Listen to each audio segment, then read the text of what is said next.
지금부터 국회 이종성 의원실이 주최한 코로나 시대 장애인 감염병 정책의 문제점 및 개선 방안 마련을 위한 간담회를 시작하겠습니다. 저는 일부 안내를 맡은 이종성 의원실 송영훈 기자입니다. 오늘 토론을 위해 귀한 시간 내주신 모든 분들께 감사 인사를 드립니다. 오늘 행사는 코로나 감염병 상황을 고려해 비대면으로 진행되며 간담회 종료 후 이종성 TV 유튜브 채널을 통해 녹화 방송됨을 알려드립니다. 그러면 본격적으로 간담회를 시작하도록 하겠습니다. 먼저 국민의례가 있겠습니다. 국민의례는 국회에 대한 경례로 발음하도록 하겠습니다. 모두 화면의 태극기를 바라봐 주시기 바랍니다. 국회에 대한 경례는 온라인 상황을 고려하여 앉아서 진행되는 점 양해 부탁드립니다. 국회에 대하여 경례.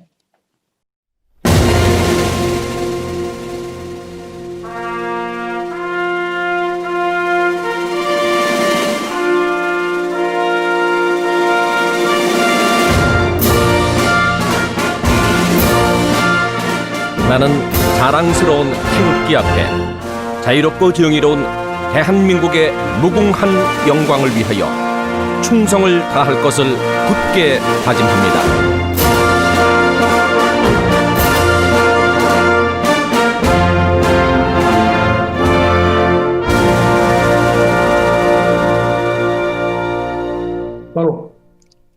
그럼 오늘 간담회 주요 내비를 소개해 드리겠습니다.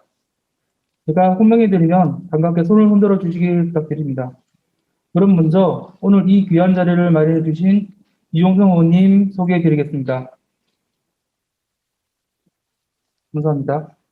다음으로 발제와 토론해 주실 분들을 소개해 드리겠습니다. 이동석 대구대 사회복지학과 교수님 소개해 드리겠습니다. 박은철 연세대 예방의학과 교수님 소개해 드리겠습니다. 배하석 이대 목동병원 재활의학과 교수님 소개해 드리겠습니다. 임문희 전북 장애인 권익옹호기관 관장님 소개해 드리겠습니다. 감사합니다. 이선영 보건복지부 장애인정책과 과장님 소개해 드리겠습니다. 감사합니다. 정영만 서울 다누리 관광센터 센터장님 소개해 드리겠습니다. 감사합니다. 홍정희 질병관리청 예방접종관리과 과장님 소개해 드리겠습니다. 네, 안녕하세요. 감사합니다. 다음으로 오늘 행사를 공동 주최해 주신 이종성 의원님 개회사가 있겠습니다. 이종성 의원님께서는 현재 국회 보건복지위원으로 활동하고 계시고 장애인 등 사회적 약자를 위한 정책 개발에 특별한 관심을 갖고 의정 활동을 하고 계십니다. 개회사 부탁드리겠습니다. 네, 안녕하십니까. 국민의힘 이종성입니다. 코로나19 감염병 사태가 1주년이 됐습니다. 지난 1년 동안 모두가 너무나 어려운 시기를 보낸 것 같습니다.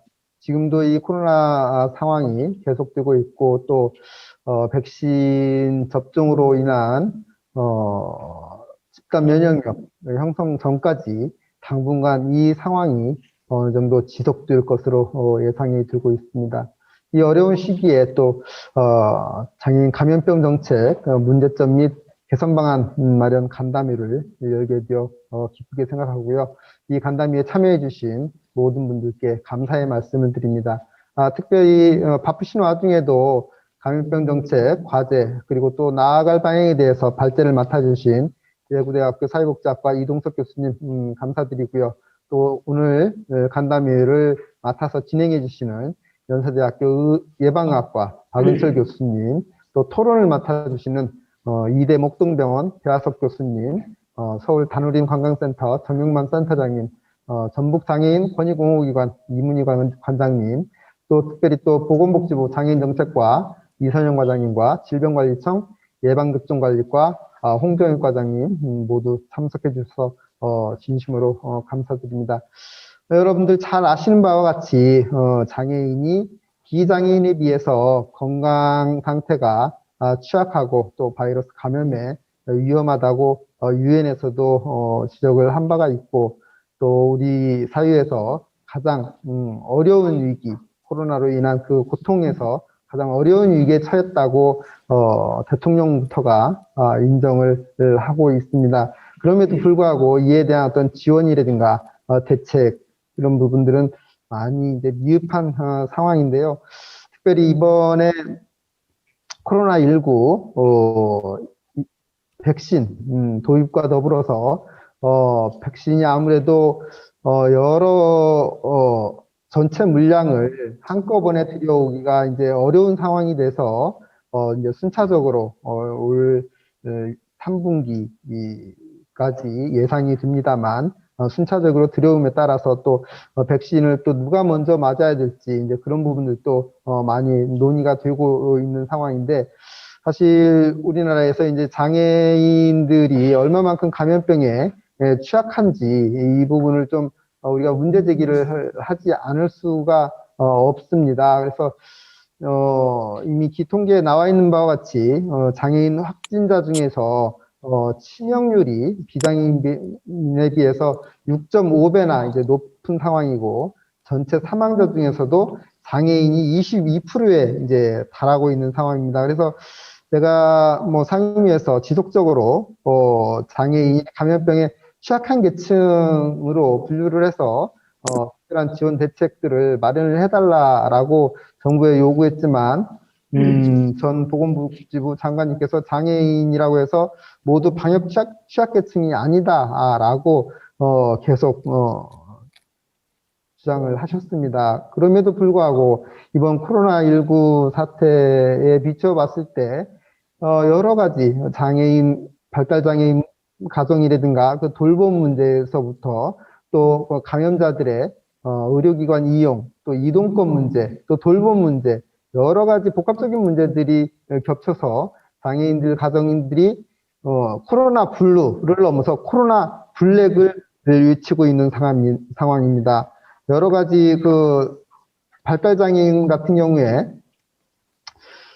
인지 능력의 이제 부족으로 인해서 본인이 마스크를 왜 착용해야 되는지에 대한 필요성조차도 인지하지 못하고 있고 여러 가지 예방적 차원에서도 많은 문제를 안고 있는 상황에서 장애인이 감염병 취약계층에 전체적으로 포함돼야 되는 것이 맞는 것으로 미국 CDC에서도 분류를 하고 있는 상황입니다.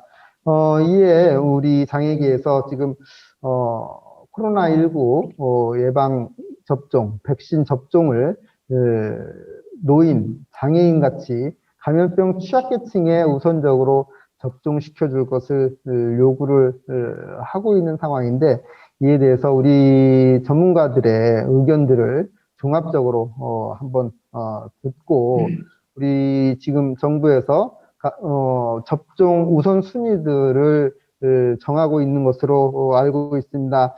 정부 방침 뭐 아직 계획이 확정되지는 않았지만 일부 발표된 부분에 의하면은 장애인이 우선 접종 권장 대상자에서 조금 빠져 있는 것으로 파악이 되고 있고 이제 집단 시설에서 생활하는 장애인 일부만 대상에 이제 포함될 것으로 그렇게 예상이 돼서 과연 이게 이제 맞는 것이냐 물론 여러 가지 이제 의견들이 있습니다.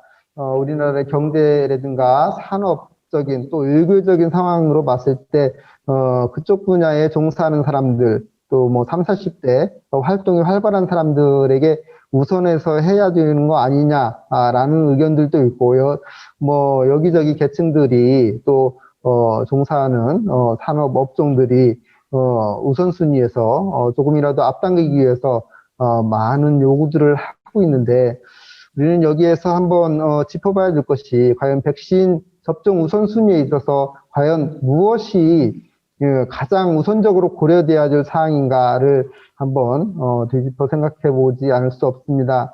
바로 백신이야말로 국민들의 건강과 생명을 보호하고 안전하게 유지하는 그런 기능을 갖고 있기 때문에 이 부분에 대해서 가장 우선적인 고려 대상이 돼야 된다. 그런다고 한다라고 하면은 산업이라든가 경제적인 어떤 그런 측면이 아니라 감염병 취약계층 또 보건의료 취약계층이 우선돼야 되지 않겠나라는 생각을 갖고 있고요.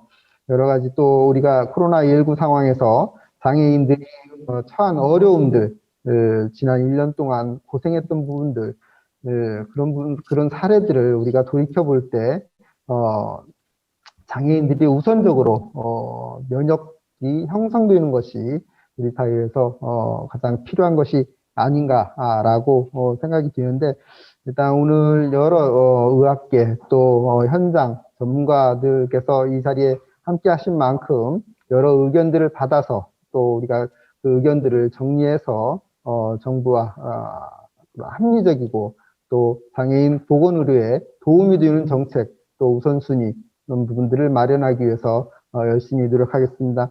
아무쪼록 오늘 간담회에 참여해 주시기 위해서 또 온라인에 접속해 주신 모든 분들께 감사드리고요. 오늘 이 간담회를 통해서 정말 뜻깊은 결과들이 마련이 되기를 바라겠습니다. 감사합니다. 네, 감사합니다. 이상으로 개회사를 마치고 오늘 자정을 맡아주실 박원철 교수님께 마이크를 넘겨 본격적인 토론을 시작하도록 하겠습니다. 네, 오늘 토론회 진행을 맡은 박은철입니다. 오늘 간담회가 코로나 시대, 우리 1년이 넘어가고 있는데 이 코로나 시대에 장애인의 감염병 정책을 어떻게 할 것인가에 대해서 토론하기로 하였습니다. 한 분의 주제 발표와 5분의 지정 토론이 있는데요. 저희 주제 발표는 20분을 할 예정이고요. 이 토론은 각 10분을 드릴 생각입니다. 먼저 우리 주제 발표부터 듣고 시작을 하겠습니다. 그 전에 저희가 이 코로나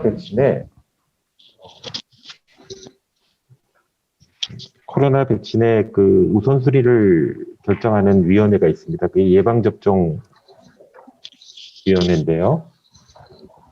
이 위원회에 그 위원이 15분 계시는데 그분들한테 저희가 연락을 드렸습니다. 가급적이면 우리 오늘 하는 토론회에 참석해 주셨으면 좋겠습니다. 개별적으로 연락을 드렸고 아마 일부는 참여해 주실 거라고 믿고 있습니다. 아무쪼록 오늘 토론회가 우리나라의 예방접종, 그러니까 백신 접종의 우선순위를 결정할 때 정책에 반영되기를 바라는 마음으로 시작하겠습니다. 첫 번째 주제 발표는 이동석 대구대 사회복지학과 교수를 모셨습니다. 교수님이 발표해 주실 주제는 코로나 시대 장애인 감염병 정책의 문제점과 개선 방안입니다. 네, 이동석 교수님 부탁드립니다. 안녕하십니까. 대구대 이동석이라고 하고요. 오늘 이렇게 귀중한 자리에 이렇게 초대해 주셔서 발제할 기회를 주셔서 너무 감사드립니다. 일단 공유를 하고 또 사진도 찍기 때문에 좀 잘 나오게 하고 잠시만요. 이게 뭐가 좀 늦어져가지고 됐습니다. 이제. 오늘 제가 말씀드릴 거는 이제 조금 더 포괄적인 얘기를 하고 마지막에 가서 그 백신에 관한 중간에 이제 백신 문제도 나오긴 하는데요. 그 백신에 관해서 구체적으로 좀 말씀을 드리도록 하겠습니다.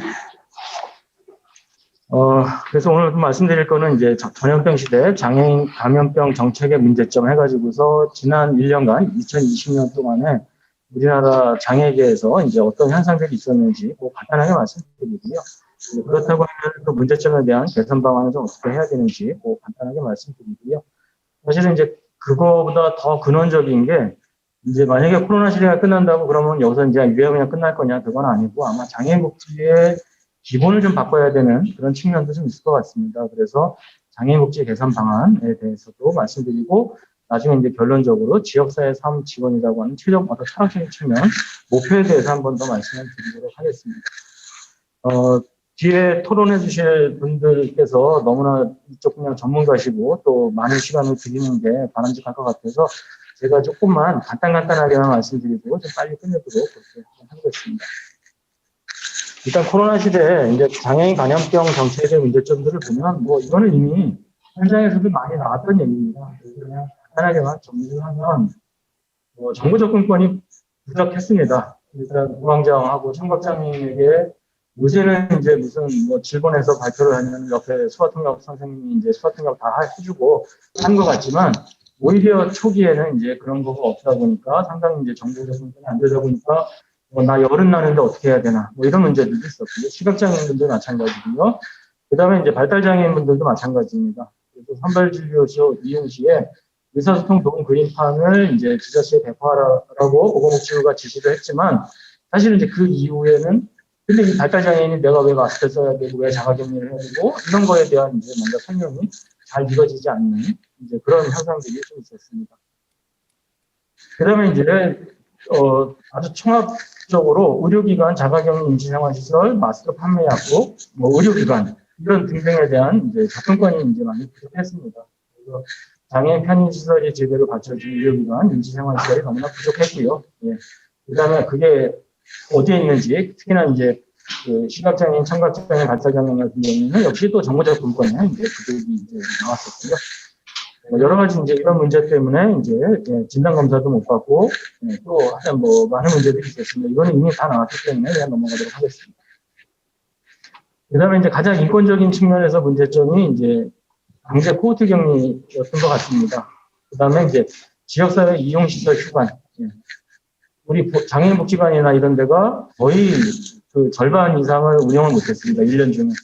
그 다음에 거주시설 같은 경우는 거의 1년 내내 외부하고 차단을 했습니다. 근데 이게 어떤 문제를 가져오냐면은, 그 지역사회 활동이 오히려 저하되다 보니까 오히려 면역력이 저하되고, 그래서 감염도가 오히려 증가하는 이제 그런 문제가 나오는 거고요. 저는 노인요양원도 요번에 우리 3차 감염 사고 때 왜 1, 2차 때는 없다가 3차 때 많았을까 해보면 이게 사실 이제 누적된 현상이고 1년간 외부와 격리되다 보니까 거기에 따라서 이제 감염 위험도가 이제 더 높아졌다. 그렇게도 말할 수 있을 것 같습니다. 이제 그리고 이제 또 하나는 이제 장애인 이용시설을 감염 우려로 이제 폐쇄하다 보니까 돌봄 공백이 나왔고 그거를 다시 가족한테 떠맡겨 버리는 이제 돌봄의 재가족화는 정도 나타났었습니다. 그 다음에 이제 이거는 아주 구조적인 문제인데요. 집단 거주 및 집단 이용 형태에 따른 감염 위험도가 이제 증가할 수밖에 없었고요. 간단한 예로 주간보호센터 한 명당 1.1평 정도 사용하고 있습니다. 거주시설 한 평에 3.3제곱미터, 즉 한 평에 한 명 들어가고 그 한 실의 정원을 8명을 하고 있습니다. 이런 상황에서 집단 감염을 다시 얘기하는 것 자체가 이제 무리가 되는 거고요. 이런 게 문제가 발생했음에도 불구하고 긴급 돌봄도 집합적 돌봄만 이제 제공한 거죠. 그러니까 마스크 못 쓰는 발달장애인은 오지 마세요. 또 이런 문제가 이제 발생할 수밖에 없었습니다. 결과적으로 이번 우리가 이제 이런 코로나 감염병 시대를 거치면서 오히려 탈시설 탈원 이런 거에 대한 필요성이 조금 더 대두되고 결과적으로 탈시설 탈원이라고 하는 거는 어떤 서비스를 없애자는 내용은 아니고 이제 집단화하는 서비스를 없애자 하는 걸로 좀 이해를 해주시면 좋을 것 같습니다. 하여간 이런 문제들이 좀 나타났었고요. 그럼 이런 걸로 인해서 이제 향후 이제 감염법 정책의 개선 방안하고 이제 장애복지의 개선 방안을 좀 말씀을 드리면 일단 그 작년에 우리 국회에서 노력을 해주셔가지고서 감염 취약 계층으로 이제 지정이 됐는데요. 근데 모든 장애인이 아니라 이제 저소득층 및 사회복지시설 이용 어린이, 노인, 장애인 이렇게 이제 됐습니다. 그런데 그리고 이제 아직은 시행은 안 하고 있고요. 감염 취약계층은 이제 대신에 구체적인 거는 보건복지부령으로 정하기로 했고 아직 안 정해져 있고 시행일자가 2022년 6월 16일이기 때문에 아직은 이제 안 정해져 있는데요. 요게 이제 우리 백신하고도 좀 관련이 될 것 같습니다. 요거부터 좀 말씀을 드리면. 이제 백신하고 관련해서 그냥 말씀을 이 슬라이드에서 드리면 첫 번째 왜 장애인이 포함되어야 하냐면 아까부터 말씀드렸듯이 장애인이 손상에 의해서 즉 지체장애가 있다 무슨 청각장애가 있다고 해가지고 그 자체로 면역력이 떨어지지 않습니다. 이걸 의료계에서도 다 아마 얘기하실 겁니다. 그래서 어떤 분들은 아니 장애 자체가 면역이 안 떨어지는데 왜 장애인이라고 자꾸 면역 떨어졌다고 거기 들어가야 되냐 이렇게 말씀하실 수 있습니다. 그런데 문제는 뭐냐면 그 손상 자체가 면역력 저하로 바로 가지는 않지만 그 사이에 뭔가 사회적 현상이라는 게 이제 끼는데요. 그 사회적 현상이 어떤 게 있냐면은 다리가 불편했는데 다리 불편한 거에 대해서 운동 프로그램이 없는 거죠. 지금 우리나라에. 제가 지금 다리가 불편했는데 어디 운동 가서 체육관에 가서 운동을 할래야 할 수 없는 지금 구조인 거죠. 접근권이 안 되고 거기 가서 이용에 접근이 안 되는 거죠. 그러니까 이 상황에서 제가 할 수 있는 운동이 없고 맨날 밥만 먹고 앉아 있다 보니까 살이 찌고, 그러다 보니까 이제 뭐 고혈압도 올라가고 혈압도 올라가고 당뇨도 생기고 이렇게 돼버리는 거죠. 그렇다고 그런 차원에서 그런 과정을 거쳤기 때문에 이제 면역력이 떨어지는 거죠. 그래서 장애인 대상 집단으로 보면은 이제 그런 거 하고, 그 다음에 이제 그 운동 못하는 거, 뭐 또 검진 못하는 거. 그래서 초기에 빨리 검진을 해서 병을 키우지 않아야 되는데 지금 한 10% 정도 낮습니다. 장애인들의 건강검진 검진을 우리 통계 보면은 비장애인, 대한민국 국민 평균보다 한 10% 정도 낮습니다. 이게 평균 한 70% 되는데 장애인 평균 한 60% 됩니다. 그거는 왜 그러냐면은 뭔가 접근이 안 되기 때문에 못 가는 거거든요. 기기도 안 맞고 병원 가기도 불편하고 가도 또 뭔가 뭐 약간 인식도 안 좋고 또 기계도 뭔가 나한테 맞는 게 없고 그러다 보니까 이제 검진을 포기하는 경우가 이제 많이 생기는 거죠. 그 다음에 이제 또 질병이 생겼는데도 역시 또 의료기관 이용하기가 또 불편해지는 거죠. 자, 이런 복합적인 현상으로 인해가지고서 이제 뭔가 면역력이 떨어지는 이제 그런 많은 현상들이 이제 생겨버린 거죠.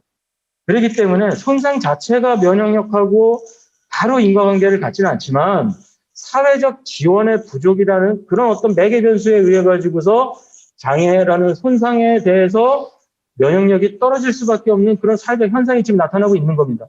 이거를 아마 부정하는 현상은 없을 것 같고요. 자, 이런 거에 의해서 그래서 이제 장애인들에게 그럼 빨리 좀 백신을 했으면 좋겠다. 이렇게 얘기를 하는 거고요.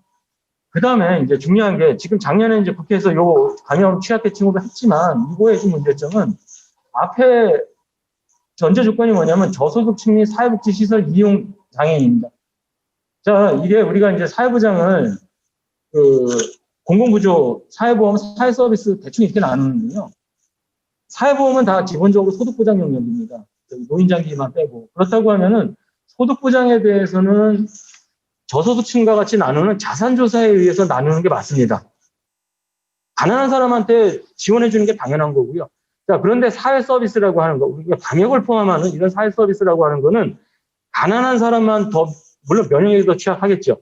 그런데 가난한 사람들만 면역력이 취약한 게 아니라 장애인이 집합적으로 면역력이 취약해지는 거죠. 그렇다고 하면은 다시 또 장애인을 둘로 나눠가지고서 가난한 장애인, 가난하지 않은 장애인 나눠가지고서 가난한 장애인은 감염 취약계층이고 가난하지 않은 장애인은 감염 취약계층이 아니다라고 나누는 거 논리 자체가 이제 허구가 돼버립니다, 이게.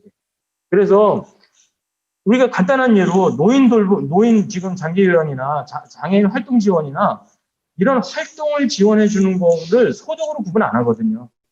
얼마나 활동을 못 하느냐에 따라서 우리가 당신은 받을 자격이 있습니다. 이걸 주는 거고요. 거기에 자산적 조사가 들어가는 거는 나중에 본인 부담금을 어떻게 할 거냐. 2차적으로 들어가는 거지. 그거를 1차적으로 자산조사를 기반으로 해가지고서 대상을 나누지 않더라는 겁니다. 바로 요 원리거든요. 그렇기 때문에 요번에 우리가 이제 그 장애인을 과연 백신 우선순위에 넣어야 되느냐 말아야 되느냐. 그거는 앞에서 제가 말씀드린 대로 왜 손상 자체는 면역하고 상관이 없다고 하지만은 우리 지금 한국 사회에서 왜 손상으로 인해서 면역이 떨어질 수밖에 없었는지 그게 사회적이고 어떤 그 의료적 건강과 관련된 그런 정책 지원에 의한 현상으로서 좀 이해하실 필요가 있고요. 그 다음에 어떤 장애인이어야 되느냐 그걸 얘기할 때는 저소득 장애인으로 한정하면 절대 안 된다. 물론 자원이 모자르면 백신이 모자르면 일단 할 수 있습니다. 저소득하고 고소득 장애인들한테는 네 돈 내고 네가 맞아 그렇게 할 수 있습니다. 그러나 이번에 백신은 그게 아니라 누구든지 잘 살든 못 살든지 상관없이 모든 국민들한테 다 맞추겠다고 하는 거고 우선순위만 지금 결정하자는 거거든요.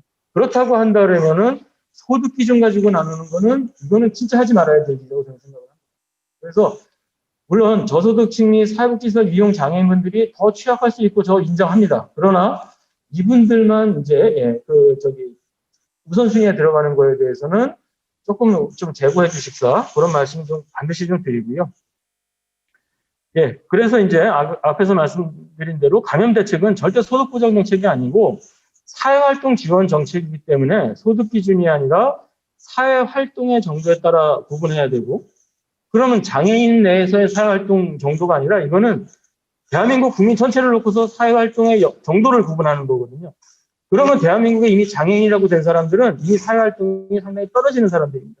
그렇다고 하면 이 사람들부터 먼저 지원하는 게 맞습니다. 그렇게 좀 부탁을 드리고요. 아까 우리 의원님께서도 인사 말씀하시면서 해주셨는데요. 또 우선 접종할 때 생각해 볼 수 있는 게 30, 40대부터 맞춰가지고서 오히려 활동으로 가지고 우리가 얘기를 한다면 활동을 못하는 사람이 아니라 활동을 잘하는 사람을 먼저 맞히자. 그래서 그 사람들의 활동을 더 잘하게 하고 그래서 경제적으로 부흥을 시키고 하자 그럴 수 있습니다.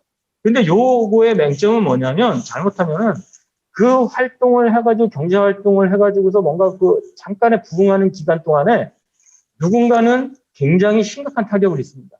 그게 장애인, 노인 아마 그런 분들이 될 것 같은데요. 이게 최대 다수의 최대 행복이라고 하는 공리주의 입장에서 보면 맞을 수도 있지만 누군가가 죽어나가는 것, 누군가 하나하나의 삶이 중요하다라고 하는 인권의 개념으로 보면 절대 우리가 이런 논의는 하면 안 될 것 같고요. 그래서 아까 의원님께서 말씀하신 대로 인권의 관점에서 한 사람 한 사람이 소중하게, 그런데 더 소중한 사람은 없지만 더 그 소중함을 공평하게 형평성 있게 하기 위해서 더 먼저 지원받아야 할 사람이 누구냐, 이렇게 조금 더 접근을 해주시면 맞을 것 같다는 생각이 좀 들었습니다. 그렇기 때문에 이제 백신 우선 접종에 좀 포함시키는 게 필요가 있고요. 아까 또 이게 요새 뉴스에 나오다 보니까 요새 많이 인용을 하고 있는데요. 아까 왜 그러면 장애인이 면역력이 손상에 의해서 바로 떨어지진 않지만 왜 떨어졌을까? 여러 가지 그 이유에 의해서 실제 데이터로 나온 게 사망자 중에서 21%가 장애인이더라. 뭐 이런 얘기가 나오는 거죠. 그렇다고 한다면 사망자가 많다면은 중증 질환자도 많았을 거고요. 그러면은 그게 왜 그렇게 나왔을까에 대해서 우리가 고민해 봐야 되는 거고, 그거는 어떤 그 장애라는 것 자체만이 아니라, 때문이 아니라, 그거에 대한 우리 사회적 지원이 그동안 부족함에 의해서 나타난 어떤 현상이다. 그렇게 이해하면 될 것 같습니다. 그 다음에 이제 앞으로도 계속 예방적 코호트 격리 및 휴가는 최소화해야 될 것 같습니다. 기본적으로 복지 서비스는 휴먼 서비스이기 때문에 대면 서비스를 원칙으로 하는 겁니다. 그런데 방역은 비대면을 원칙으로 하는 거고요. 근데 이 두 가지 원칙이 충돌을 하고 있지만, 충돌한다고 해가지고서 방역 우선으로 해가지고서 비대면을 우선으로 해버렸을 경우에는 어떤 문제가 나오냐면, 대면 서비스를 받아야 하는 사람들은 진짜 삶이 무너지는 그런 문제가 나왔고요. 그렇기 때문에 이제 그럼 어떻게 해야 되느냐? 대면 서비스를 제공하되 비대면 상황을 만들어주는 게 필요할 것 같습니다. 그게 이제 요새 우리가 지금 국회에 계류 중인 필수노동자 보험이 지원법입니다. 이미 각 몇 개 시군구에서 조례를 만들어서 하고 있는데 아직 구체적인 보험이 지원을 어떻게 하겠다는 내용이 없습니다. 그런데 돌봄 노동자를 어쨌거나 필수 노동자로 지정을 해서 의료 인력에 보급되는 그런 비대면 상황을 유지할 수 있는 그런 것들을 이제 지원받아서 대면 서비스를 제공하는 방식으로 해야 되고요. 특히나 이제 예방적 코호트 격리 이런 걸 통해서 점점 이렇게 삶의 질도 무너지고 예를 면역력이 떨어지는 이런 문제는 이제 없어야 될 것 같습니다. 자, 여기까지가 이제 방역 문제였고요. 그 다음에 이제 장애인복지 이제 개선 방안으로 보면은 앞에서 우리가 말씀드렸던 그 문제점에서 보면은 거주시 서비스를 이제 소규모화. 요새 여기까지도 우리가 탈시설이라고 얘기하기 때문에 거주 서비스를 조금 더 소규모화하고 다양화하는 거. 그래서 지금 현재 우리나라는 민간 임대 살거나 아니면은 그냥 거주시설 살거나 둘밖에 없습니다. 그 사이 중간에 굉장히 촘촘하게 뭔가를 만드는 그런 이제 거주 유형의 다양화하는 서비스가 필요할 것 같고요. 그 다음에 이제 복지관이든 어떤 이용시설에서는 이제 프라이버시가 존중되는 지원 방식이 반드시 돼야 될 것 같습니다. 우리가 복지관이나 이런 데 가면은 맨 집단 프로그램밖에 안 합니다. 보호고용, 보호작업장 하는데 작업장 앞에다가 놓고서 거기서 뭔가를 하고 있는 거죠. 그거밖에 안 합니다. 그렇기 때문에 조금 더 개별화된 어떤 그런 지원 방식으로의 전환이 필요한 것 같고요. 그 다음에 이제 사회서비스 현장의 디지털 역량을 강화하는 거, 너무나 중요합니다. 이거는 잘난 사람들만, 비장애인들만, 뭔가 이렇게 비대면으로 회의해야 될 사람들만 ICT 기반의 이런 언택트한 기술을 배워서는 안 될 거고요. 오히려 장애인들도 또 복지관 이용하는 장애인분들도 발달 장애인분들도 이런 ICT 기반 비대면 비접촉 방식 언택트 서비스도 계속 이제 배우고 그런 것들을 활용하는 그런 지원이 이루어질 필요가 있을 것 같습니다. 그 다음에 이제 우리 지금 사회 서비스 문제나 뭐 그런 게 계속 나오는 이제 어떻게 할까 그런 문제가 계속 나오는데요. 결과적으로 공공의 역할은 시장의 실패에 대비한 국가의 역할이 필요해지는 것 같습니다. 그래서 이제 시장의 어떤 민간의 문제, 민간 시장에 돌아가는 문제를 공공이 어떻게 보완해 줄까? 그런 방식으로 활동 지원 서비스가 확대 및 개편될 필요가 있을 것 같습니다. 예, 여기까지 이제 제가 방역의 문제하고 방역에 대한 대응 방법과 장애 쪽에서 바라보는 이제 방역의 대책과 이제 그 이후에 장애 복지의 대책에 대해서 좀 말씀을 드렸고요. 어쨌거나 이게 감염병 시대건 아니면 감염병을 지난 이후의 시기건 어쨌거나 모든 장애인의 삶을 지원하는 방식은 장애인의 삶의 주도성이 어떻게든 회복이 되고 확보되는 그런 방향으로 가야 될 것 같고요. 그것은 장애인복지 서비스만이 아니라 뭐 우리 방역에 있어서도 반드시 이루어져야 할 원칙이라고 생각을 합니다. 예, 여기까지 해서 마치도록 하겠습니다. 고맙습니다. 예, 감사합니다. 이동석 선생님, 발표 잘 들었습니다. 그죠? 저희가 코로나가 1년이 넘어가면서, 그리고 올해 말까지도, 내년도 갈지도 모르겠고, 이러다 보니까, 여러 문제에서 생기는 문제점을 다발적으로 생기고 있는 것 같습니다. 다양한 측면에서 동석 교수께서 말씀해 주셨는데요. 이제 지정 토론으로 넘어가겠습니다. 지정 토론 5분인데, 우리 배화석 교수님 먼저 하시겠습니다. 이대 목동병원 재활의학과 교수 계십니다. 배화석 교수님, 지정 토론 드립니다.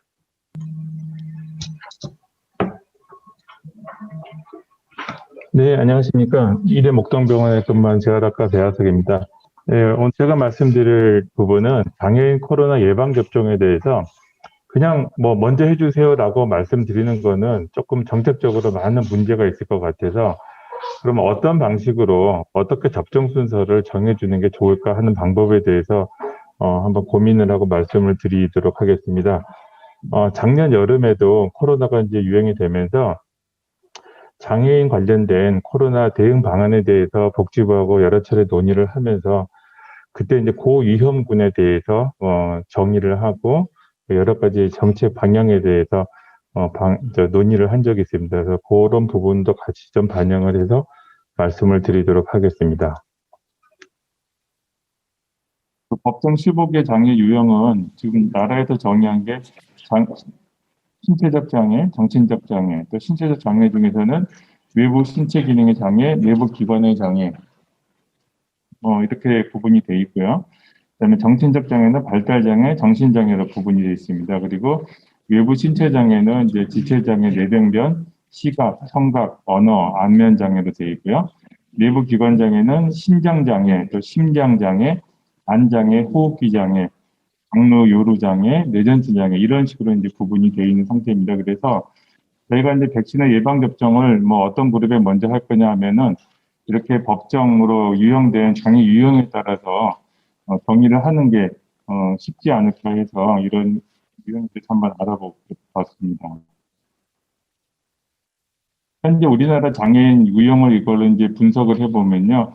총 장애인은 한 260만 명 정도 됩니다. 그래서 심한 장애가 98만 5천 명, 심하지 않은 장애가 160만 명 정도의 분포를 보이고 있기 때문에 우리 그 인구의 약 한 5% 정도입니다. 그래서 예방접종을 한다 그러면 이 장애인 그룹 같은 경우는 5% 정도이기 때문에 우선순위로 먼저 한다 그래도 큰 문제가 되지는 않을 거라고 생각이 됩니다.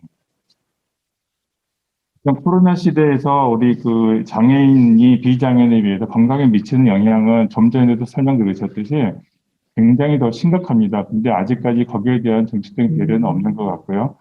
특히 장애인 같은 경우에 생활을 하면서 가장 문제로 지적된 부분이 일상생활 동작에서 우리가 손 씻기를 굉장히 강조하지 않습니까? 손 씻기 굉장히 중요한 부분인데 우리 장애인들이 이 손 씻기가 잘 안 된다고 지금 보고가 되고 있습니다. 이건 우리나라뿐만 아니라 전 세계 WHO랑 국제장애연맹에서 발표한 내용이거든요. 그 내용을 보면은 손을 씻으려면 세면대에 가야 되는데 세면대 접근성이 다 문제가 있어요. 그리고 또 한 가지 더 중요한 거는 중증 장애인 같은 경우에는 손을 잘 못 쓰시는 분들이 많아요. 그 손짓기 동작 자체가 안 되는 분들이 많습니다. 그래서 누군가가 옆에서 도와줘야 되고 하는 부분 때문에 위생적인 부분에서 상당히 지금 어려운 문제가 있고 또 전반적으로 이런 그 활동성이 떨어지다 보니까 그 면역 기능의 저하로 인해서 이런 감염병에 대해서 굉장히 취약한 그런 문제가 있습니다. 그리고 심리적으로 보면은 그 굉장히 두렵죠. 그러니까 내가 장애가 있고 이렇게 중증 장애가 어려운 상황 삶을 누리고 있는데 거기에 이런 코로나라는 바이러스가 내가 걸리면 얼마나 내가 힘들까라는 또 죽을 수도 있다 이런 굉장한 그 공포, 두려움으로 심리적으로 위축되는 부분, 그리고 건강 염려증에 대한 부분도 굉장히 증대가 되고요, 평상시보다. 이런 것들도 그다음 비활동성 성향, 어떤 사회적 환경이라든지 자기의 신체적 환경 이런 거 여러 가지로 인해서 점점 더 움직일 수가 없는 상황이 되는 거죠. 자기도 얽매이면서 그럼으로써 여러 가지 근육도 감소되고 면역도 감소되고 이런 문제들로 또 시간이 지나면서 우울증, 뭐 아까 뭐 코로나 블루를 지나서 이제 블랙으로 가고 있다 그러는데 여러 가지 정신적인 문제 이런 것까지 다 지금 복합돼서 나타나기 때문에 이런 부분에서 장애인에 대한 그 접근, 생각 방식이 조금 더 다르게 봐야 되지 않을까 생각을 합니다. 사회적 환경에 대한 부분은 앞에 이 교수님이 말씀을 잘 해주셨는데요. 전반적인 그 사회 활동이 약화가 되고 있고, 또 공공복지시설의 이용이 제한이 되면서 전체적으로 활동이 제한이 되는 거죠. 그러면서 기본적인 어떤 운동이라든지 활동 이런 게 못하면서 신체 활동의 저하로 인한 여러 가지 문제가 생기게 되고요.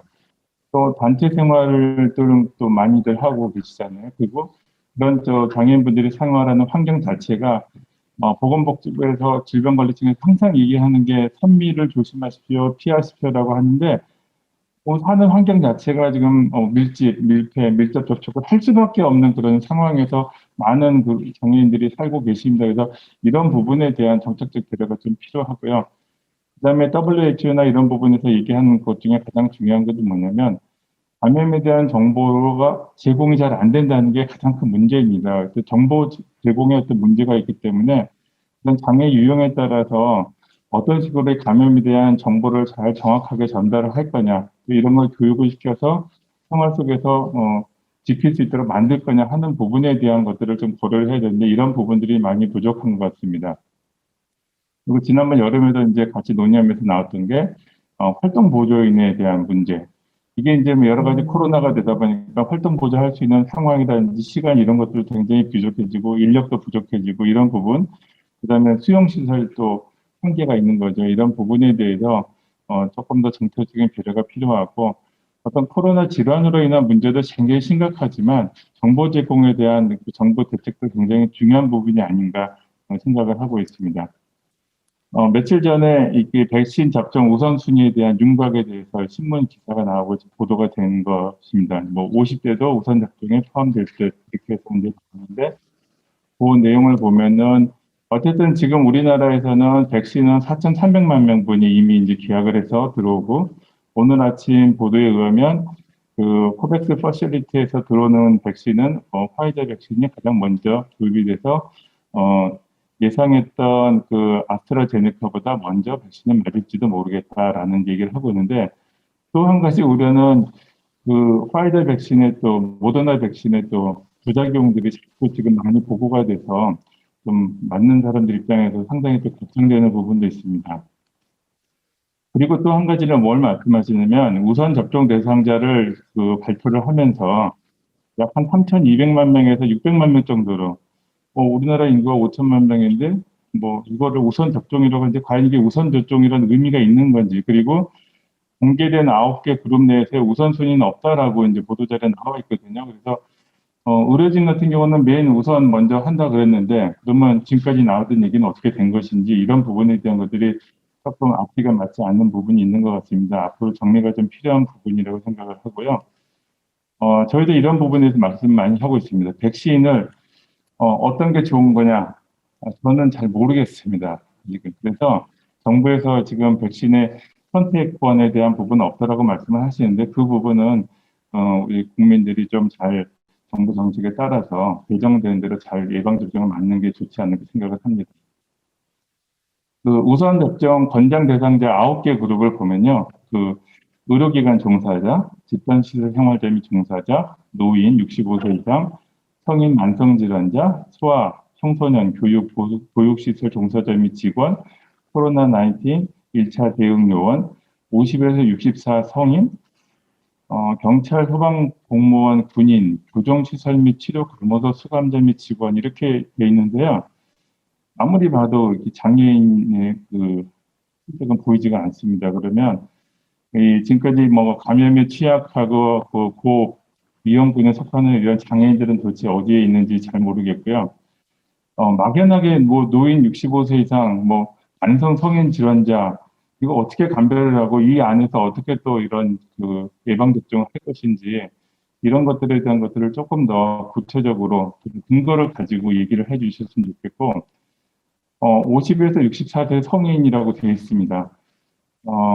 자료를 보시면 이거 이제 오늘 자료입니다. 보시면 50에서 50대가 다른 군에 비해서 좀 확진자가 많기는 많습니다.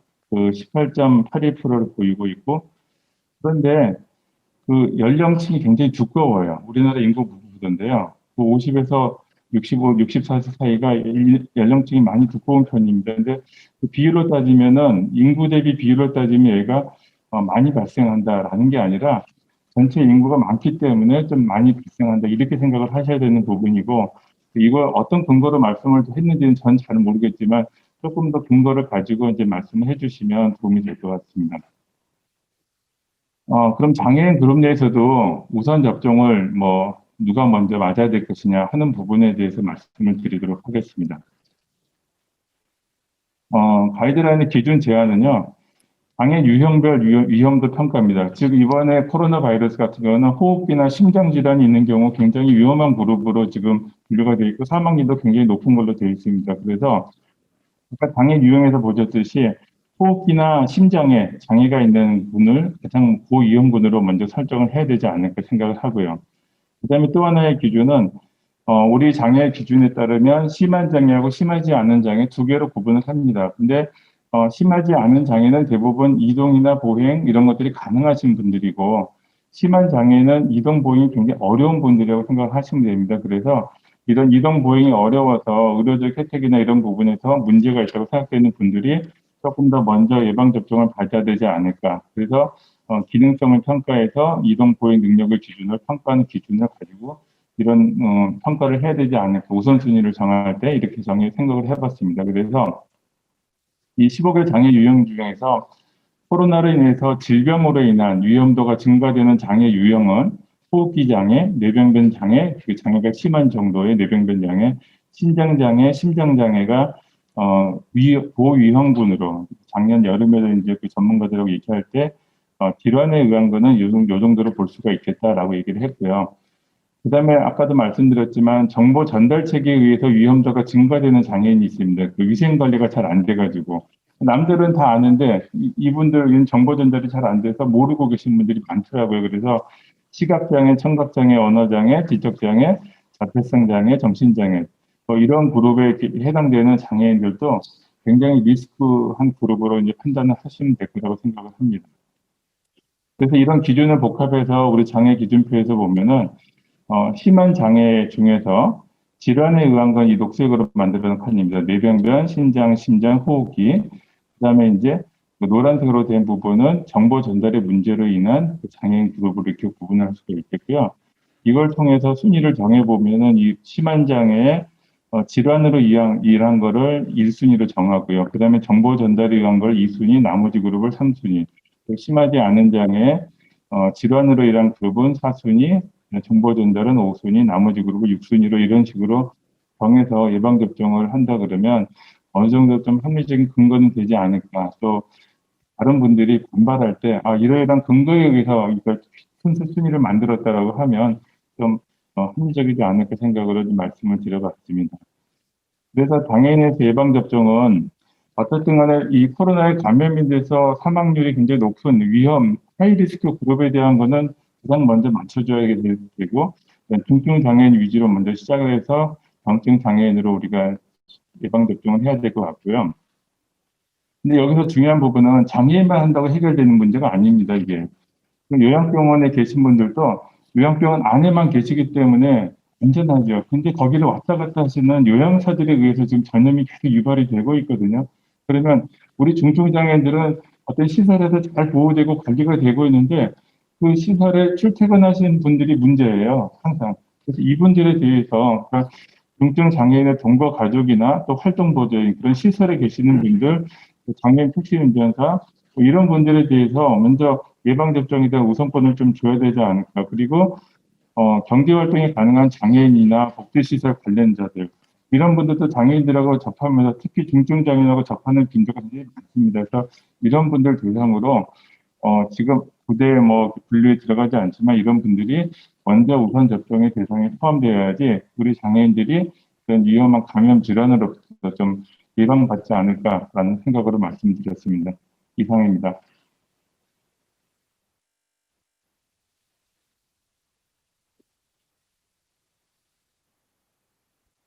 예, 감사합니다. 그죠? 장애인, 우리가 그 코로나 사망을 볼 때 두 가지 개념을 봅니다. 코로나로 인한 사망과 코로나 때문에 돌아가시진 않았지만 코로나의 여건 때문에 돌아가시는 거예요. 그래서 저희 초과 사망률 이런 얘기를 합니다. 이게 장애인이 가지시는 그 사망률이 높은 게 두 가지가 동시에 있는 것 같습니다. 코로나 때문에도 좀 더 돌아가시는 것 같고요. 코로나 때문에 돌아가시는지만 다른 질환으로 또 돌아가시는. 그러니까 이게 현재까지 걸리는 거 보면 한 5% 걸리셨고요. 돌아가시기는 훨씬 많이 돌아가시니까 초과 사망도 있는 것 같고 코로나 자체의 사망률도 있는 것 같습니다. 그래서 우리의 접종 우선순위를 볼 때 아마 이 예방접종 전문위원회가 장애인에 대한 고민을 덜 하셔서 이런 결과가 나온 거 아닌가라는 생각이 듭니다. 오늘 배화석 교수께서 좋은 대안을 내주셨기 때문에 이게 비장애인과 한번 소팅을 해야죠. 그래서 어디에 집어넣을 건가 이런 게 논의되기를 바랍니다. 그때 예방접종위원회에서 전문위원회에서 배화석 교수를 전문가의 의견 청취로 한번 들었으면 어떨까라는 생각까지 해봤습니다. 저희 두 번째 토론으로 넘어가겠습니다. 정영만 센터장님 모셨습니다. 서울 다누리 관광센터의 센터장님으로 계십니다. 네, 토론 부탁드립니다. 네, 안녕하세요. 네, 제가 화면 공유하고 하겠습니다. 네, 화면 잘 보이시죠? 제가 지난달이네요, 벌써. 지난달에 좀 대대적으로 제가 이제 바란 건 아니었는데, 저는 이제 코로나 확진으로 인해 가지고, 저는 그 사례 이제 확진되고, 그다음에 이제 퇴원한 사례, 그 과정에서 저희 이제 당사자로서 이제 좀 있었던 일, 그리고 지금 이제 백신 문제에 대해서 지금 이제 계속 얘기가 나오고 있는데요. 이 백신이 왜 장애인에게 필요한지 그거에 대해서 좀 얘기하도록 하겠습니다. 일단 저는 제 특성을 조금 말씀을 좀 드릴게요. 저는 이제 그 직장이 있고요. 이제 제 소개가 됐지만 이제 서울 다누림건강센터 거기에 센터장으로 지금 이제 일을 하고 있습니다. 지금 이제 혼자서 서울에서 거주를 하고 있고요. 이제 제 몸무게가 지금 이제 80kg 정도 나갑니다. 이 몸무게를 얘기한 이유는 제가 이제 조금 이따가 그 이유를 좀 이제 말씀드릴게요. 그리고 이제 장애 정도가 이제 심한 장애인, 즉 중증 장애인인데요. 저는 이제 그 근육병이라는 진행성 근위영양증으로 인해서 이제 장애를 갖게 됐습니다. 이게 이제 장애가 이제 계속 진행이 되다 보니까 이제 점점 더 심해지는데요. 지금 현재에서는 이제 팔만 조금 이제 손만 좀 이렇게 올릴 수 있는 정도, 밥만 겨우 먹는 정도 이렇게 이제 생각을 해주시면 될 것 같습니다. 누워서 움직이거나 이런 건 전혀 안 되고요. 전적으로 이제 타인에 의존을 해서 이제 그 이동을 해야 되는 부분이 있는데요. 그 외에 이제 이제 당뇨병 경계에 좀 있고요. 그다음에 이제 간염 이렇게 있습니다. 제가 작년이라고 하니까 좀 먼데, 지난달 15일에 이제 저희 회사 내에 이제 코로나 확진자가 이제 한 명이 발생이 돼서 전 직원 대상으로 이제 코로나 전수 검사를 했습니다.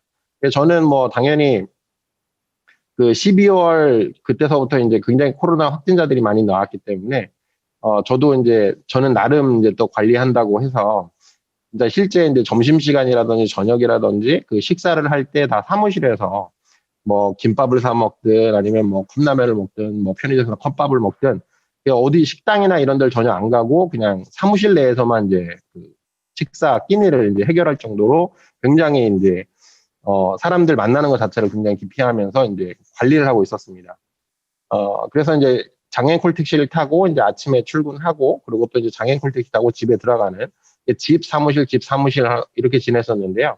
그러다 보니까 저는 이제 사실 코로나 감염이 됐을 거라고는 전혀 생각 못 하고 그냥 아무 생각 없이 그날 이제 검사를 받았죠. 그런데 뜻하지 않게 제가 아침 9시에 다음날 양성 판정 통보를 받게 됐습니다.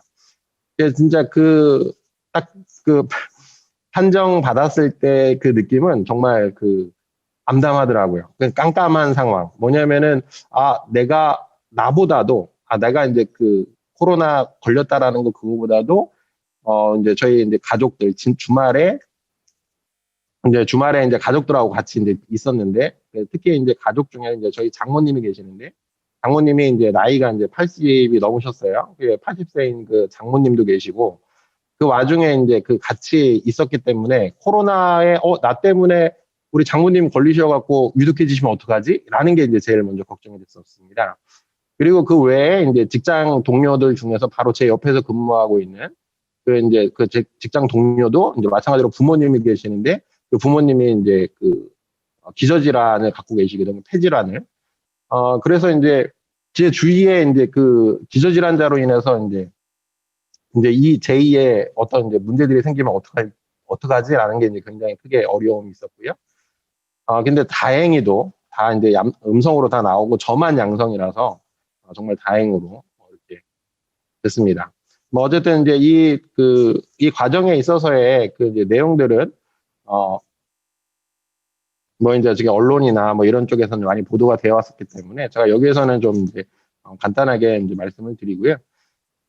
그게 이제 활동보조인, 어쨌거나 이제 확진이 된 이후에는 이제 활동보조인이 없다 보니까 이제 활동보조인이 없어서 굉장히 어려움이 있었는데 자가격리 중인 아내가 이제 집에서부터 다시 또 제가 살고 있는 집까지 이제 이동을 해야 되는 상황이 됐었고 그리고 이제 아내는 뭐 별도의 분리된 공간 없이 같은 공간에서 24시간 방호복을 입은 상태에서 이제 지내야 되는 좀 이제 아내 입장에서는 굉장히 힘들었다고 하더라고요.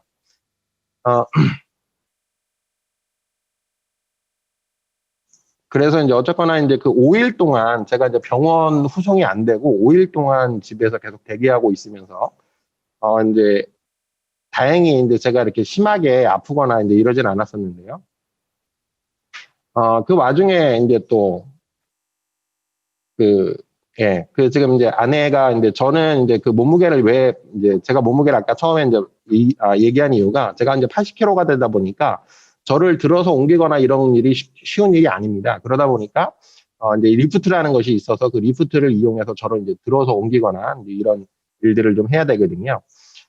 어쨌든 뭐 이제 지금 이제 아내는 그러니까 저희 집에서는 이제 이런 보조기기들이 다 세팅이 돼 있어서 이제 누구나 다 쉽게 할 수는 있지만 정작 중요한 거는 그런 이제 대인 서비스를 해줄 수 있는 사람이 없다 보니까 이제 아내가 할 수밖에 없었다라는 게 이제 가장 큰 문제죠.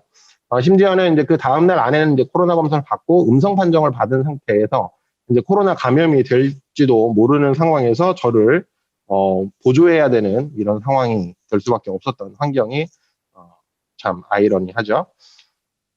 그러고선 이제 생활치료센터 이제 가는 날 이제 그때 이제 뭐 SBS에서 이제 마침 이제 뭐 저희 집 앞까지 문 앞까지 와갖고 취재를 하고 막 그랬었는데요. 이 생활치료센터 이송한 다음에서도 이제 생활치료센터에서 도저히 생활을 할 수 있는 상황이 아니다 보니까 지금 이제 거기서 도저히 이제 생활이 불가능하다라고 해가지고 다른 생활치료센터를 알아보는 와중에 1시간 동안 차 안에서 이제 앰뷸런스 안에서 이제 기다리고 있었는데요.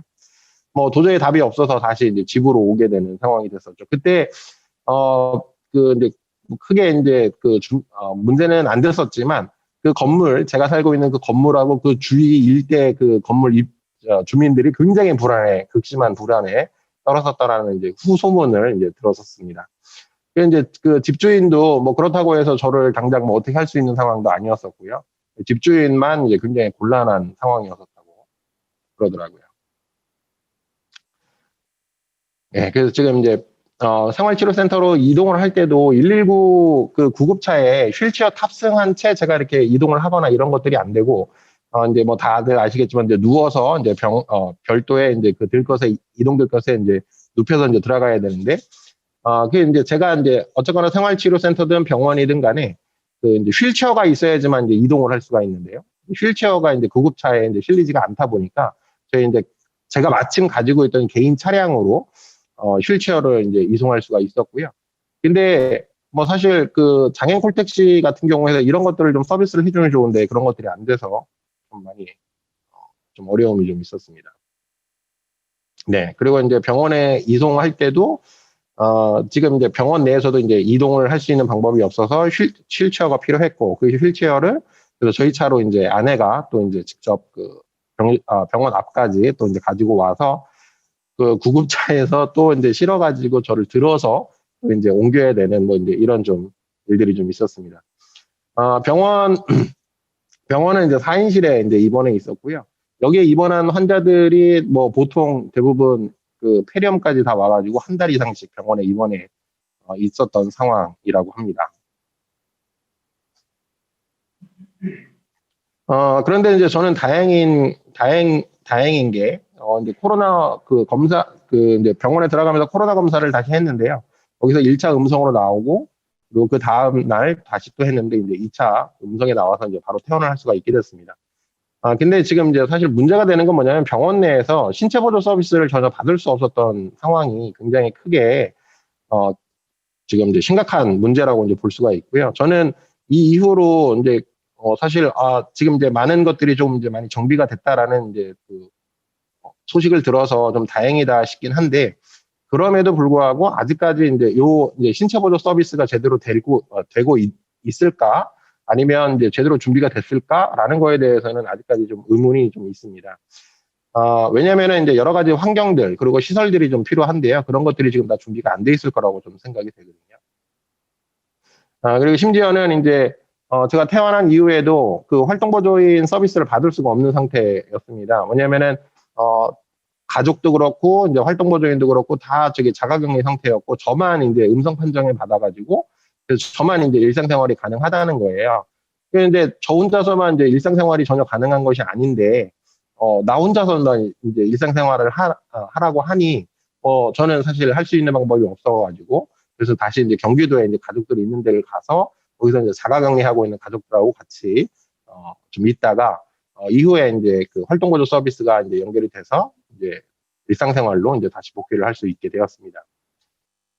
그래서 지금 이제 잠깐 언급을 좀 드리자면, 이제 그 필요한 것들이 이동형 리프트나 그다음에 샤워 휠체어 이런 것들이 좀 준비가 되어 있으면 굉장히 그 생활치료센터나 뭐 병원에서도 굉장히 그 도움이 될 것 같고요. 특히 뭐 생활치료센터 같은 경우에는 뭐 위중증이 아니라 그 이제 경미한 이제 그 상태에 있는 사람들이 이제 생활을 하면서 이제 그 바이러스 면역이 되는 데까지 시간이 걸리는 부분이기 때문에 이런 충분한 생활시설들이 좀 갖춰져 있으면 안에서 이제 생활을 하는데도 큰 어려움이 없지 않겠나 이렇게 생각이 됩니다.